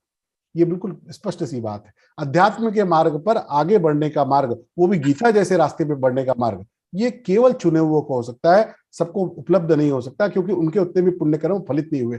सभी लोग इसके अधिकारी हो जाए, इतना सुलभ हो जाए, तो भगवान गारंटी कैसे करेंगे कि तुम ये गीता पढ़ोगे और मुझको प्राप्त हो जाओगे? फिर तो सारे प्राप्त हो जाएंगे, फिर तो जो चोर बदमाश है वो भी गीता पढ़ ले, वो भी प्राप्त हो जाए। ऐसा नहीं होगा ना। अपने कर्म जिसके कर्म इतने रिफाइंड हो गए कि कम से कम इतनी स्टेबिलिटी आ गई कि अब इसका अधिकारी हो गया। अब इसको यहाँ पे आने के बाद रास्ते पे तो आ गए, लखनऊ से दिल्ली जाने का रास्ता हमको मिल गया, रोड पर आ गए। अब पहुंचेंगे कितनी देर में? कोई तो स्पीड से फ्लाइट से चलेगा, 1 घंटे में पहुंच जाएगा, कोई ट्रेन से जाएगा तो 6-7-8 घंटे लगेंगे, कोई बस से जाएगा तो 10 घंटे लगेंगे, कोई और दूसरी गाड़ी लेगा तो 15-18 घंटे भी लगा सकता है, कोई पैदल ही चले तो 8-10 दिन भी लगा सकता है। तो ऐसे ही अब हमको गीता का मार्ग तो मिल गया, भगवान ने लगा दिया। अब साधन की तीव्रता, मैं कितनी तीव्रता से साधन करता हूँ, मैं कितनी तीव्रता से इसमें लग जाता हूँ। जितनी तीव्रता से लगेंगे तो हो सकता है इसी जन्म में मोक्ष मिल जाए, या अगले में मिल जाए, या अभी 10 और लगा दे। तो ये अपने साधन की तीव्रता पे।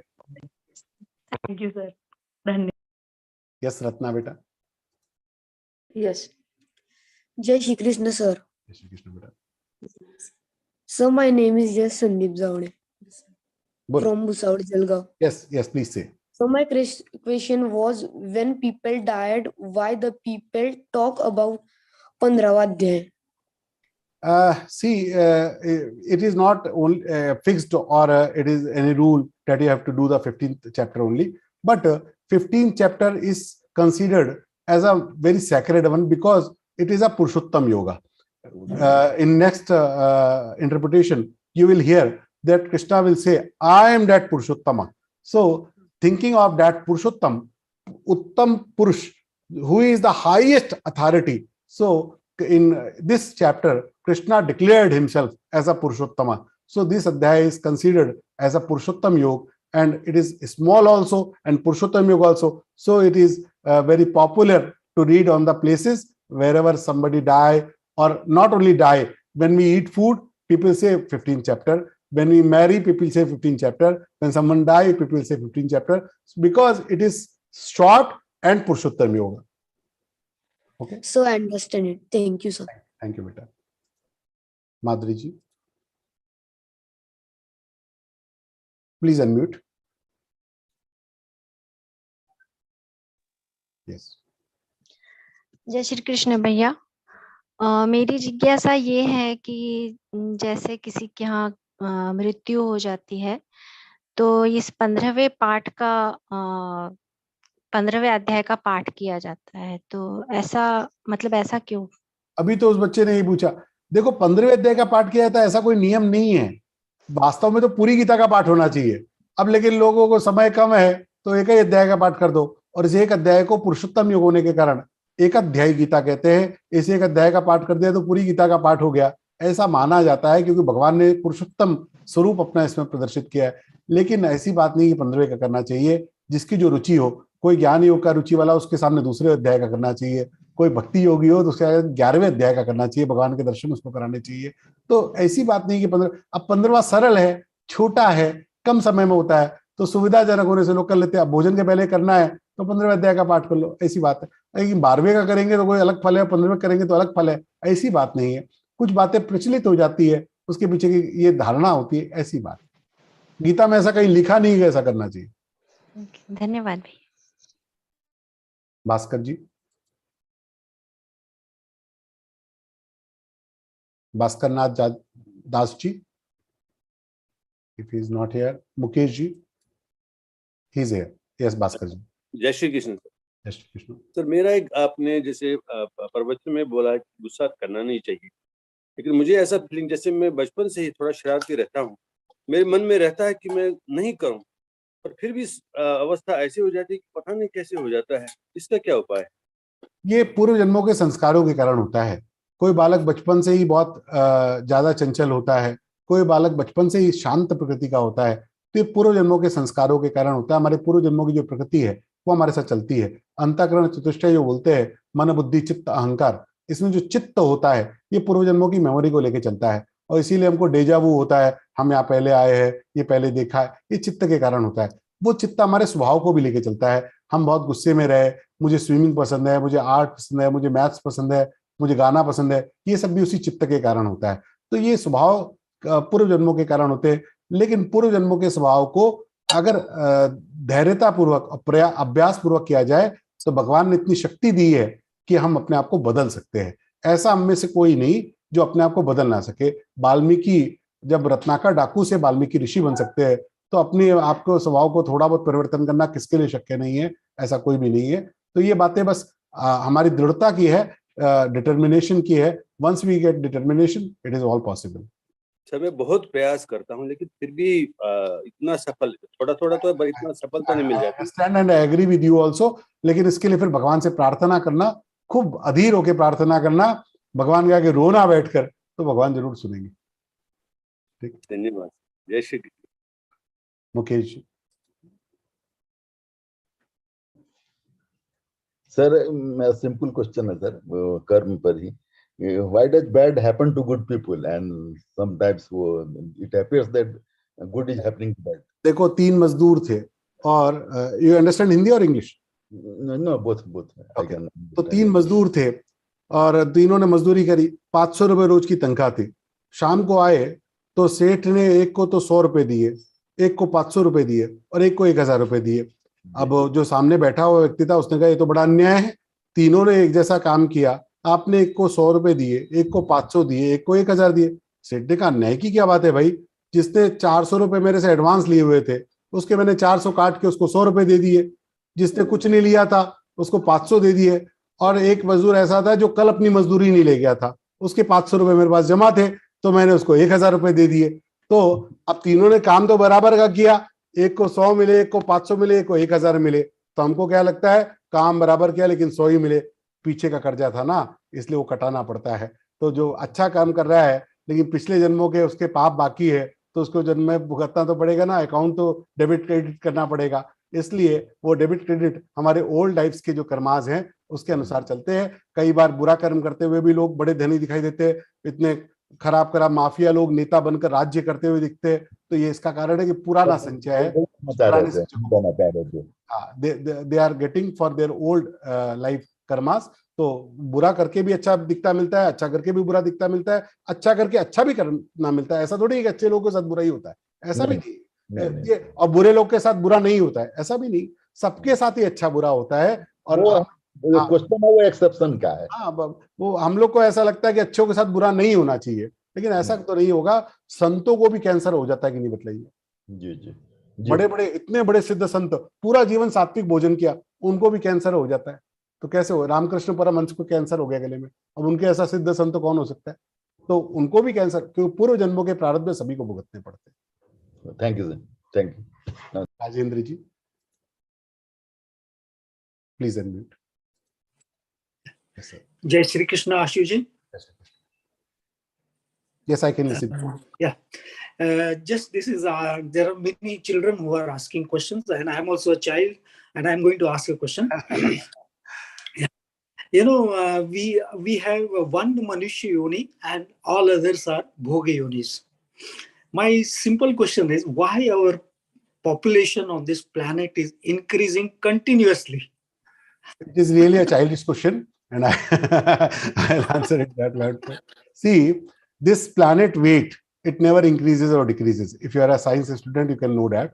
This planet never weighs more or less. If this population is increasing, the planet weight should be more, but it is not happening.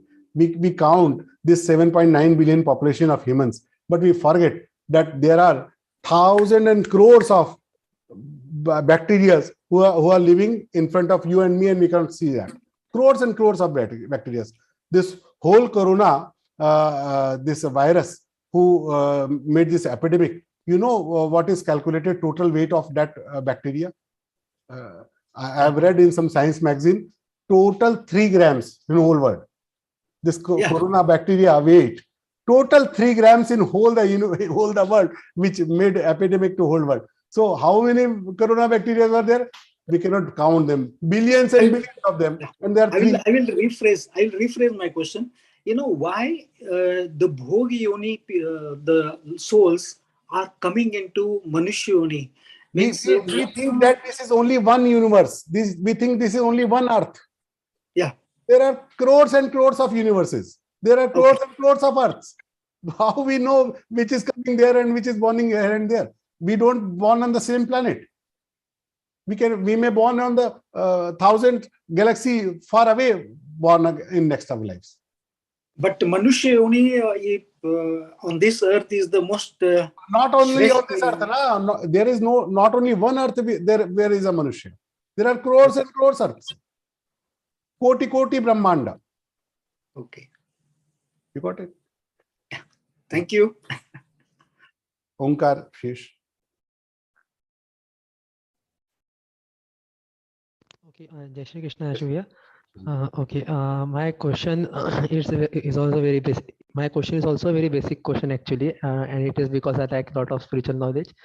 But when I read Bhagavad-Gītā in 2nd chapter, Lord says that the Atma, the soul, it cannot be killed by anyone. It cannot be hurt. It cannot be burnt. Nothing can happen to that soul. It is everywhere, and it is means indestructible. But in many stories we come to know that when a person dies, he goes to Naraka, to hell, or to heaven. I got your question. Let me answer you. When we go to Naraka, this Atma doesn't go into that boiled oil. There it get into the another yoni of Bhuta, Pishacha or something, and in that yoni we get boiled in the oil you want to ask. That Atma doesn't get boiled. Okay. Okay. One more question. Can I ask? Yes. It's little controversial question. It may be a little controversial question, but in many books and also in many lectures, I have heard that Sant Jnaneshwar of Maharashtra is considered as an incarnation of Lord Krishna. Okay, and also I have heard from few people that Chaitanya Mahaprabhu is also considered to be the incarnation of Lord Krishna. But if we see the literature of Sant Jnaneshwar, we get to know that he talks about Advait Vedanta a lot, and he was a follower of Advait Vedanta. But it is said that many people say that Krishna didn't talk about Advait Vedanta. Sorry, sir. Krishna didn't talk about Advait Vedanta. Have you read the 2nd chapter? Yes, sir. It's little means my question. May I ask my question? Okay, please ask. Okay, but Chaitanya Mahaprabhu is also considered as an incarnation of Lord Krishna. But it is said that he has said that we should not read about Adi Shankaracharya and it's a false philosophy and all these things. But he is also respected by many saints. He never said that we should not go for that. Propagating one philosophy is different thing. Condemning other philosophy is different thing. But it is not that he was against something. You know Jaimini, you may have heard of it. And Jaimini was a disciple of Vedavyasa. Jaimini written a grantha in which he condemned all the principles of Vedavyasa.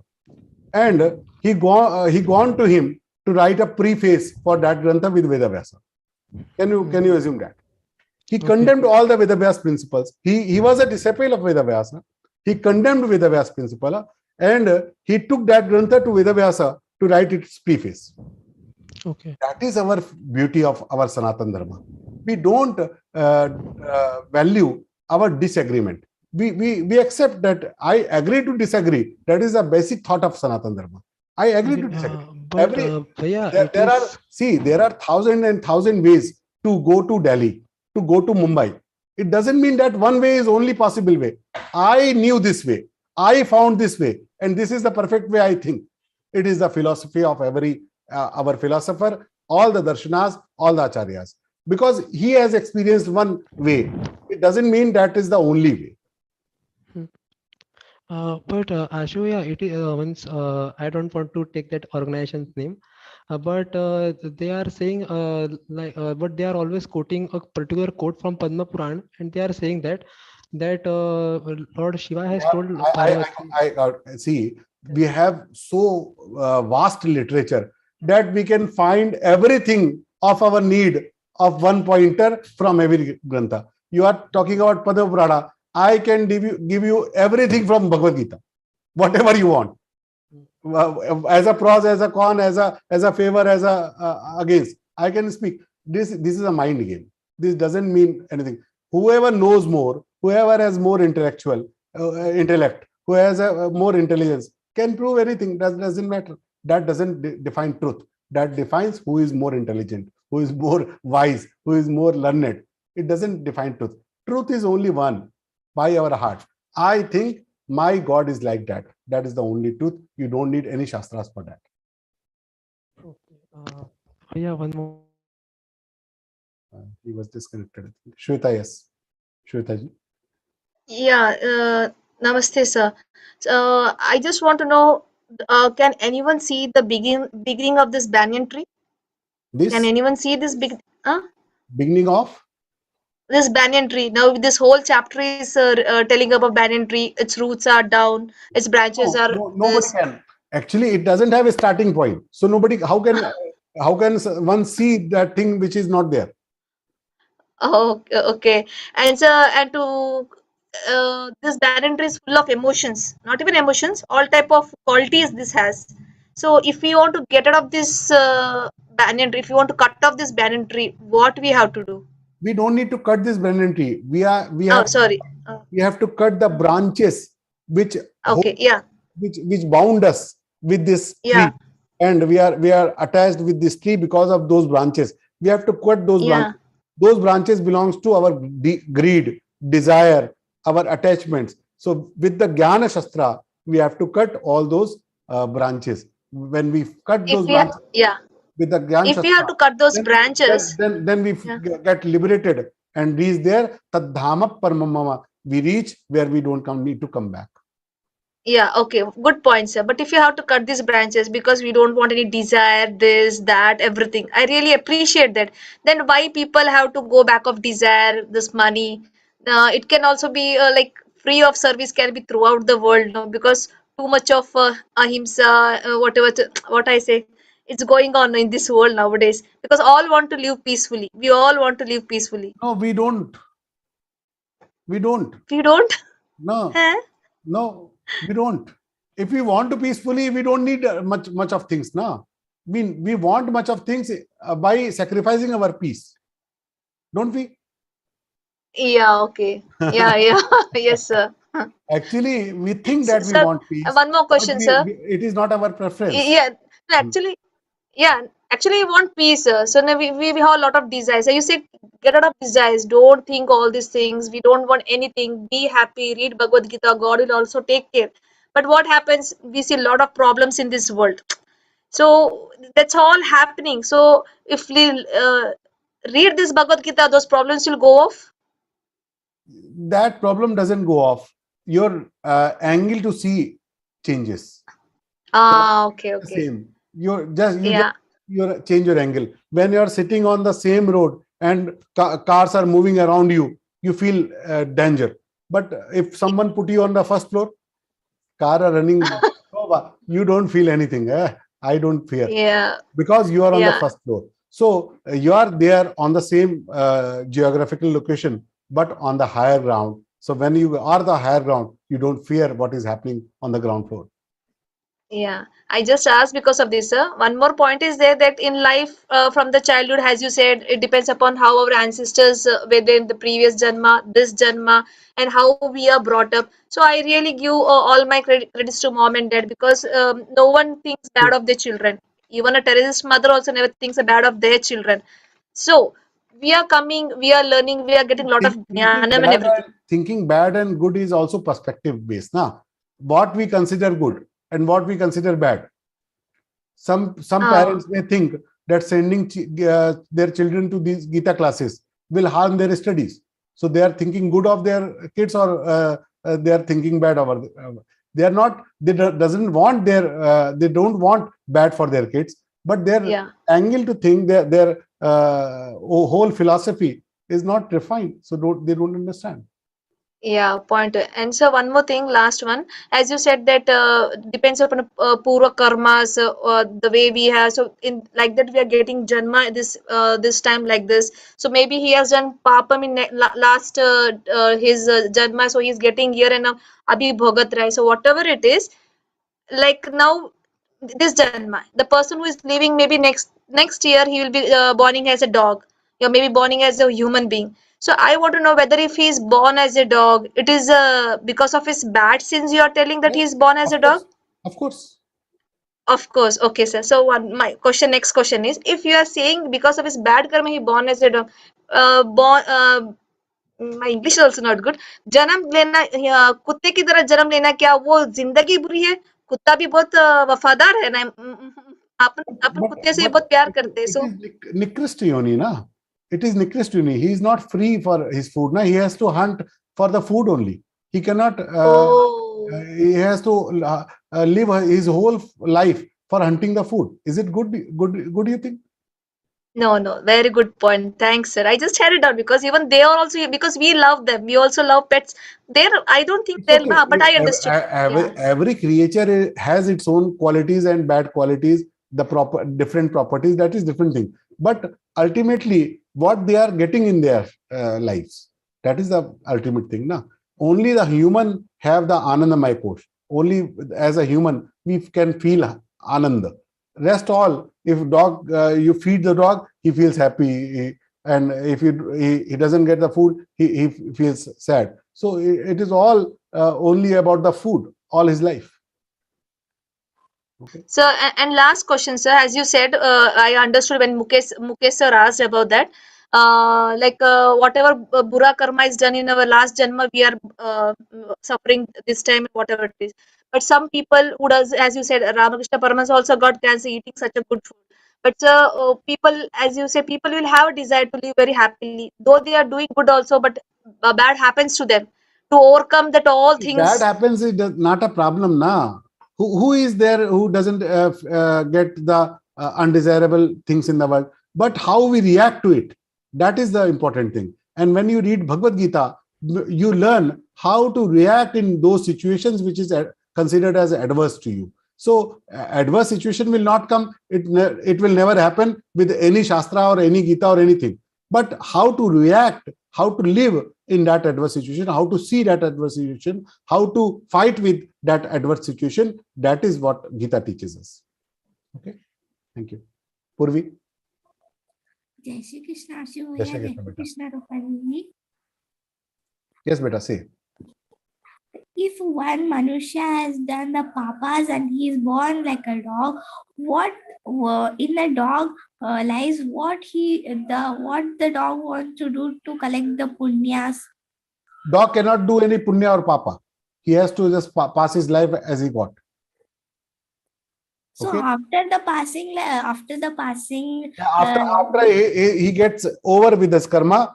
Now, if it is over, he will born as a human. If it remains, he may have to born a dog again, or born a cat again, or born a tree again. If he has done so many sins, he have to born one life for dog, one life for cat, one life for fish. Then he has to get one life for human also. So there are 84 lakhs of lives now. So 84 lakh. After moving to 84 lakh, so this is said that how many sin we have done. We are the most sinner person on the earth. After 84 lives, 84 lakh lives, we will get the human life one. So to get over. So that is the thing. Okay. Doctor Palash Priya. नमस्ते, जय श्री कृष्णा। भैया मुझे सिर्फ एक ही question पूछना था। आप जैसे कि बोल रहे हो कि लाइक पाप या पुण्य and all this cycle is going on, so who is deciding this पाप एंड पुण्य? बिकॉज पाप पुण्य इज रिलेटिव, नो? विधान। One thing might be pap and for me the same thing might be punya, because suppose there is a rapist and I kill that person, so I am doing punya in one sense. Kriya on the law, in the eye of law, that is a I got your question. Let me answer. क्रिया से पाप पुण्य नहीं होता, क्रिया के पीछे भाव से होता है। क्रिया से पाप पुण्य नहीं होता, क्रिया के पीछे भाव से होता है। मैंने किस भाव से कर्म किया, उस भाव से कर्म करने से पाप पुण्य होता है। इसीलिए जब मैं अपने को कर्ता नहीं मानता और वही कर्म करता हूं तो उसके पाप पुण्य से मुक्त हो जाता हूं। अच्छा। और मैं अपने को कर्ता मानता हूं तो मुझे उसका पाप पुण्य का दोष लगता है। अब मैं जितना ज्यादा उस कर्म से चिपकता जाता हूं, अपने को कर्म मानता जाता हूं, उतना अधिक पाप पुण्य का भागी में बनता जाता हूं। ये भी तो बोलते हैं कि लाइक कुछ भी हम करें तो ओम श्री कृष्णार्पणमस्तु बोल दे। बोलने से थोड़ी होगा, वैसा भाव लाना पड़ेगा। बोलना क्रिया है, उस भाव से किया तब काम होगा। बोलना क्रिया है, क्रिया से कर्म का निष्पादन नहीं होता, भाव से होता है। अच्छा, तो वो भाव भी कैसे लाए? मतलब वो भी तो अभ्यास से, साधन से। ये साधना का काम है। आपने सोच लिया और आ जाएगा, ऐसा थोड़ी है। मैंने बोल दिया मेरा आ गया क्या? मैं भी तो बोल ही रहा हूँ, मेरा कौन सा आ गया?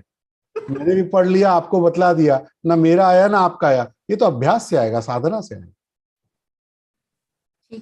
ओके। निशिगंधा जी।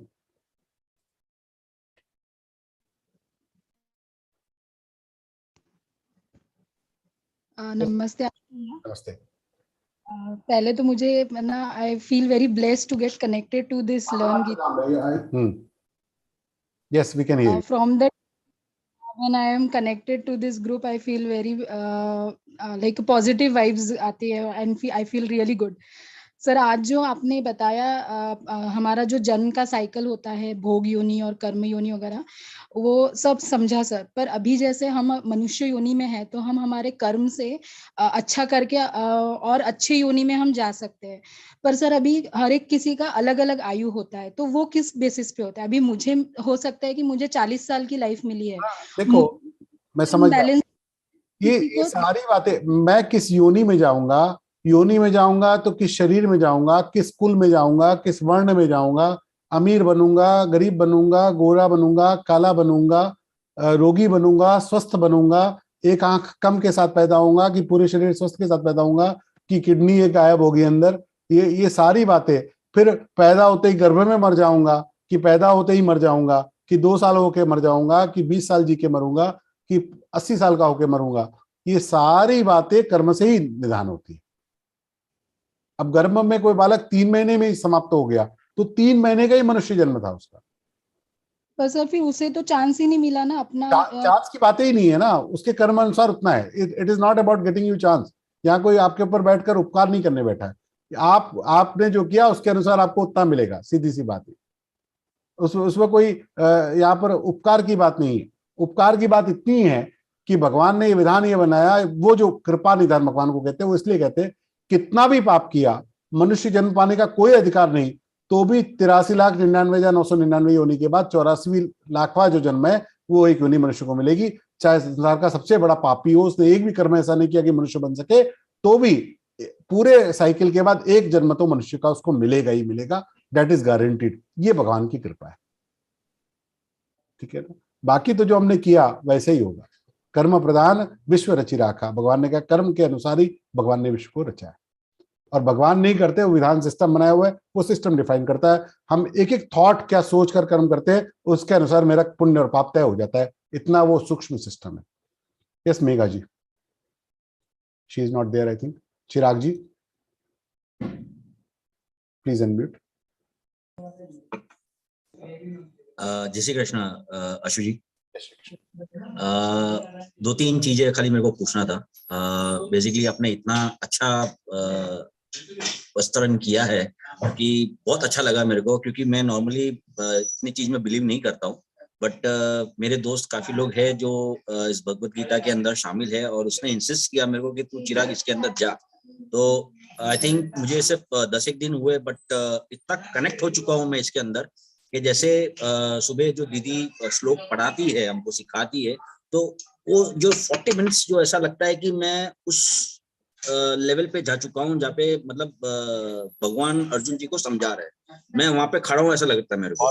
बहुत अच्छा। तो वो मेरे लिए एक बहुत अच्छा सा साइन है, और मेरे को वो 10 दिन में मेरे को मेरा एटीट्यूड में भी बहुत फर्क आ गया है इस चीज के अंदर। तो ये एक चीज मेरे को जस्ट खाली कॉम्प्लीमेंट करनी थी गीता परिवार को कि ये चीज आप जो कर रहे हो बहुत अच्छा कर रहे हो, और प्लीज लगातार करते रहिए। मैं मेरे साइड से भी बहुत बेस्ट करूंगा कि मैं बाकी लोगों को और जुड़ाऊं इस ऑर्गेनाइजेशन में, ताकि मेरे को भी कुछ अच्छा लगे कि नहीं मैंने कुछ अच्छा किया है लोगों के लिए भी। बहुत सुंदर। तो this is one thing. Second sir, ये पूछना था कि what is next after the human life, क्या है इसके बाद, what is next? What is life after human? Yes. जैसा कर्म किया उसके अनुसार योनि। मतलब मान लो कि जैसे आपने बताया कि प्रॉफिट एंड लॉस हो गया है, कि मैंने कर्म भी किए और पाप भी पुण्य भी किया, सब कुछ किया, एंड ऑफ द डे पता चला कि भाई अभी टाइम हो गया है जाने का। So what is that? मतलब उसके बाद क्या होता है वो आई एम नॉट श्योर। इस जीवन में जैसा कर्म किया उसके अनुसार मृत्यु के समय हम लौट आते हैं, और शरीर छोड़ते समय जिस प्रकार का मेरा विचार रहता है उस प्रकार की मेरी अगली योनि हो जाती है। अब इस शरीर को मैं सोचूं कि मैं पूरे जीवन भर कुछ भी करूंगा, केवल आखिरी समय में राम राम बोलूंगा और मेरी मुक्ति हो जाएगी, ये प्रैक्टिकल नहीं होता। क्योंकि जैसा मैंने पूरे दिन किया होता है, हम ध्यान में बैठते हैं और सोचते हैं 20 मिनट अपना मन टिका ले, तो क्या होता है पूरे दुनिया भर का चिंतन उस 20 मिनट में आ जाता है। जो हम सामान्य दिन में नहीं करते उससे भी ज्यादा थॉट उस समय आ जाते हैं। आपने मन को खाली छोड़ा और वो वहीं भागता रहता है जिन बातों का चिंतन हम पूरे दिन में करते रहते हैं। तो पूरे जीवन जिन बातों का चिंतन किया होता है, मृत्यु के समय हमको प्राय वही चिंतन आते हैं, और वही चिंतन आने के कारण हम उन्हीं योनियों में पहुंच जाते हैं। जैसा चिंतन करते हुए शरीर छोड़ा, जिस क्षण इस शरीर जीवात्मा ने शरीर का त्याग किया, उस क्षण जो हमारा विचार था उसी विचार के अनुसार मुझे अगली योनि मिल जाती है। ऐसा है। ये बात बहुत विस्तार से 6ठे अध्याय में आएगी, आपको सुनने को मिलेगी। प्रमोद जी कहें। हाँ, नमस्कार सर, मैं पीके पांडे। सर मेरा क्वेश्चन ये है कि बेसिकली हमारे जो कर्म होते हैं वो हमारे मन और इंद्रियों के अनुसार होते हैं। मतलब हमारे जो थॉट्स आ रहे हैं उसके अनुसार हम कर्म करते हैं, एंड उसके अनुसार हमारा फल मिलता है, एंड अगली योनि या हमें उसके फल मिलते हैं। ये कर्म विधान जो आपने बताया अभी। ना मेरा क्वेश्चन ये है कि जब भगवान ने सबसे पहले सृष्टि की रचना की, हम भगवान के ही अंश हैं, है ना सर? तो सारे अंश जो थे एक थे, भगवान के रूप थे। उस मन में डिफरेंस क्यों आया? हर किसी के मन में पाप करने का आया, किसी के मन में पुण्य करने का आया। ये भी तो भगवान की ही रचना हुई ना सर? बिल्कुल भगवान की रचना है। देखिए भगवान ने हम लोग को कर्म का स्वातंत्र देके मनुष्य योनि में भेजा। हम अपने बालकों को पॉकेट मनी देते हैं, तो पॉकेट मनी देते वक्त हमारा विचार ये होता है कि उसका वो सदुपयोग करेगा। हम कभी नहीं सोचते कि वो उसकी सिगरेट पी लेगा, या वो उसका कोई गलत पान मसाला खरीद के खा लेगा, या कोई अन्य उपयोग कर लेगा। ऐसी तो हमारी धारणा नहीं होती। ऐसी होता हम उसको पॉकेट मनी कभी देंगे नहीं। लेकिन पॉकेट मनी देने के साथ साथ अपेक्षा ये रखते हुए कि तुम इसका दुरुपयोग नहीं करोगे, ये स्वातंत्र देते कि नहीं दुरुपयोग कर सके। हम उसको इंडिपेंडेंस देते कि नहीं, वो चाहे तो उसका दुरुपयोग करता है कि नहीं करता है। कुछ बच्चे करते ही कि नहीं करते हैं। किसी के भी माता पिता ये चाहते हैं क्या कि वो उसका दुरुपयोग करे, लेकिन उसको स्वतंत्र दिया तो कोई बालक तो उसके दुरुपयोग करते ही है, और दुरुपयोग करते हैं तो उसका बुरा फल उसको मिलता है। इसी प्रकार जब भगवान ने हमको यहाँ पर सृष्टि में भेजा तो हमको सद्गुणों से युक्त करके भेजा, कहा कि जाओ सब अच्छा करो, सब बातें बढ़िया करो। लेकिन जब हम संसार चक्र में आए तो अपने को वासना में फंसाया, डिजायर में फंसाया, ग्रीड में फंसाया। मुझे ये और मिल जाए, ये वासना और मेरी पूजी है। एक पदार्थ खाया अच्छा लगे, मुझे ज्यादा खाना है। एक स्त्री देखी मुझे अच्छी है, मुझे ये मिल जाए। जो भी पदार्थ मैंने देखे, जो भी व्यक्ति मैंने देखे, वस्तु व्यक्ति परिस्थिति, ये 3 बातें होती है। तो वस्तु व्यक्ति परिस्थिति में मैंने अपने मन को फंसा कर मैं उसमें फंसता गया। भगवान ने कहा मत फंसना, हमने कहा ठीक है, जैसा वो बालक कहता है पिताजी मैं गड़बड़ नहीं करूंगा, आप चिंता मत करो, और जाके गड़बड़ करता है। ऐसे ही हम भी वादा करते रहे पीछे हम गड़बड़ नहीं करेंगे, लेकिन गड़बड़ करते रहे। गड़बड़ करते रहे तो भगवान ने विधान में रखा था, तेरा पिताजी विधान बनाते तुम गलत करेगा तो तेरे को मार पड़ेगी, तेरे को डंडे पड़ेंगे, तेरे को डांट पड़ेगी। ऐसे भगवान ने विधान बना रखा है। तुम अगर देखो गड़बड़ करना नहीं किया तो तेरे को ये दंड मिलेगा, किया तो तेरे को ऐसी भोग योनि में तेरे को कुत्ता बनना पड़ेगा, गधा बनना पड़ेगा, घोड़ा बनना पड़ेगा। अब हम नहीं माने तो फिर वही बनना पड़ता है। फिर बार बार बार बार वो करते हुए करोड़ों करोड़ों जन्मों के कर्म इकट्ठा होते हुए वो हमारे साथ चलते रहते हैं। Okay, thank you sir. Thank Rasila ji. जय श्री कृष्ण। मुझे वैसे काफी प्रश्नों के जवाब तो मिल ही गए हैं, बहुत ही डिस्कशन में काफी जानने का मिला। लेकिन एक क्वेश्चन है, बच्चों को हम पढ़ाते, मैं भी ऐसे ही रटती थी बिना जाने मीनिंग, 12वां और 15वां श्लोक ऐसे अध्याय करती थी, पर अभी मीनिंग जानने के बाद बहुत ही अच्छा लग रहा है। तो हम बच्चों को भी ऐसे थोड़े पढ़ाते हैं, मेरे ग्रैंड किड्स है, तो क्या वो करना चाहिए, उनको अभी पढ़ाना चाहिए कि नहीं? को केवल रटाना चाहिए, केवल रटाना। आपने बचपन में वो श्लोक रट लिए, अब उसका अर्थ कभी भी जानने को मिलेगा, आप उससे अपने आप को तुरंत कनेक्ट कर लेते। बचपन में याद की हुई प्रार्थनाएं, स्कूल में कितनी प्रेयर से याद की हमने अर्थ समझे थे क्या उसके? लेकिन प्रार्थनाएं जीवन में घटित हो जाती है। महात्मा गांधी को जिस दिन साउथ अफ्रीका के स्टेशन पर फेंका गया कि तुम कुली है, तुम नहीं बैठ सकता फर्स्ट क्लास में, उस दिन उनको वैष्णव जन तो तेने कहिए पीर पढ़ाई जाने रे, जो बचपन में स्कूल में उनके गुजराती स्कूल में गाई जाती थी, वो प्रार्थना रसी बेटा की उस दिन स्टेशन में बैठकर याद आई, और उस प्रार्थना ने उनका जीवन बदल दिया। उस मोहनदास बैरिस्टर को महात्मा गांधी बना दिया। ये प्रार्थनाएं, ये श्लोक जो बालक बचपन में हम कंठस्थ करते हैं, ये पूरे जीवन में कब चमत्कार घटा देंगे इसका अंदाज भी करना मुश्किल होता है। और इसलिए बालपन में, छोटेपन में हम स्मरण शक्ति अधिक है। आज आप गीता कंठस्थ करना चाहे तो बहुत मुश्किल है, लेकिन 6-8 वर्ष का बालक वो खटाखट याद कर लेता है, उसकी स्मरण शक्ति बहुत ज्यादा होती है। इसलिए उसको बचपन में ज्यादा से ज्यादा रटा देना, समझने के लिए पूरी आयु है, समझते रहना। ठीक है, संगीता जी अंतिम प्रश्न ले।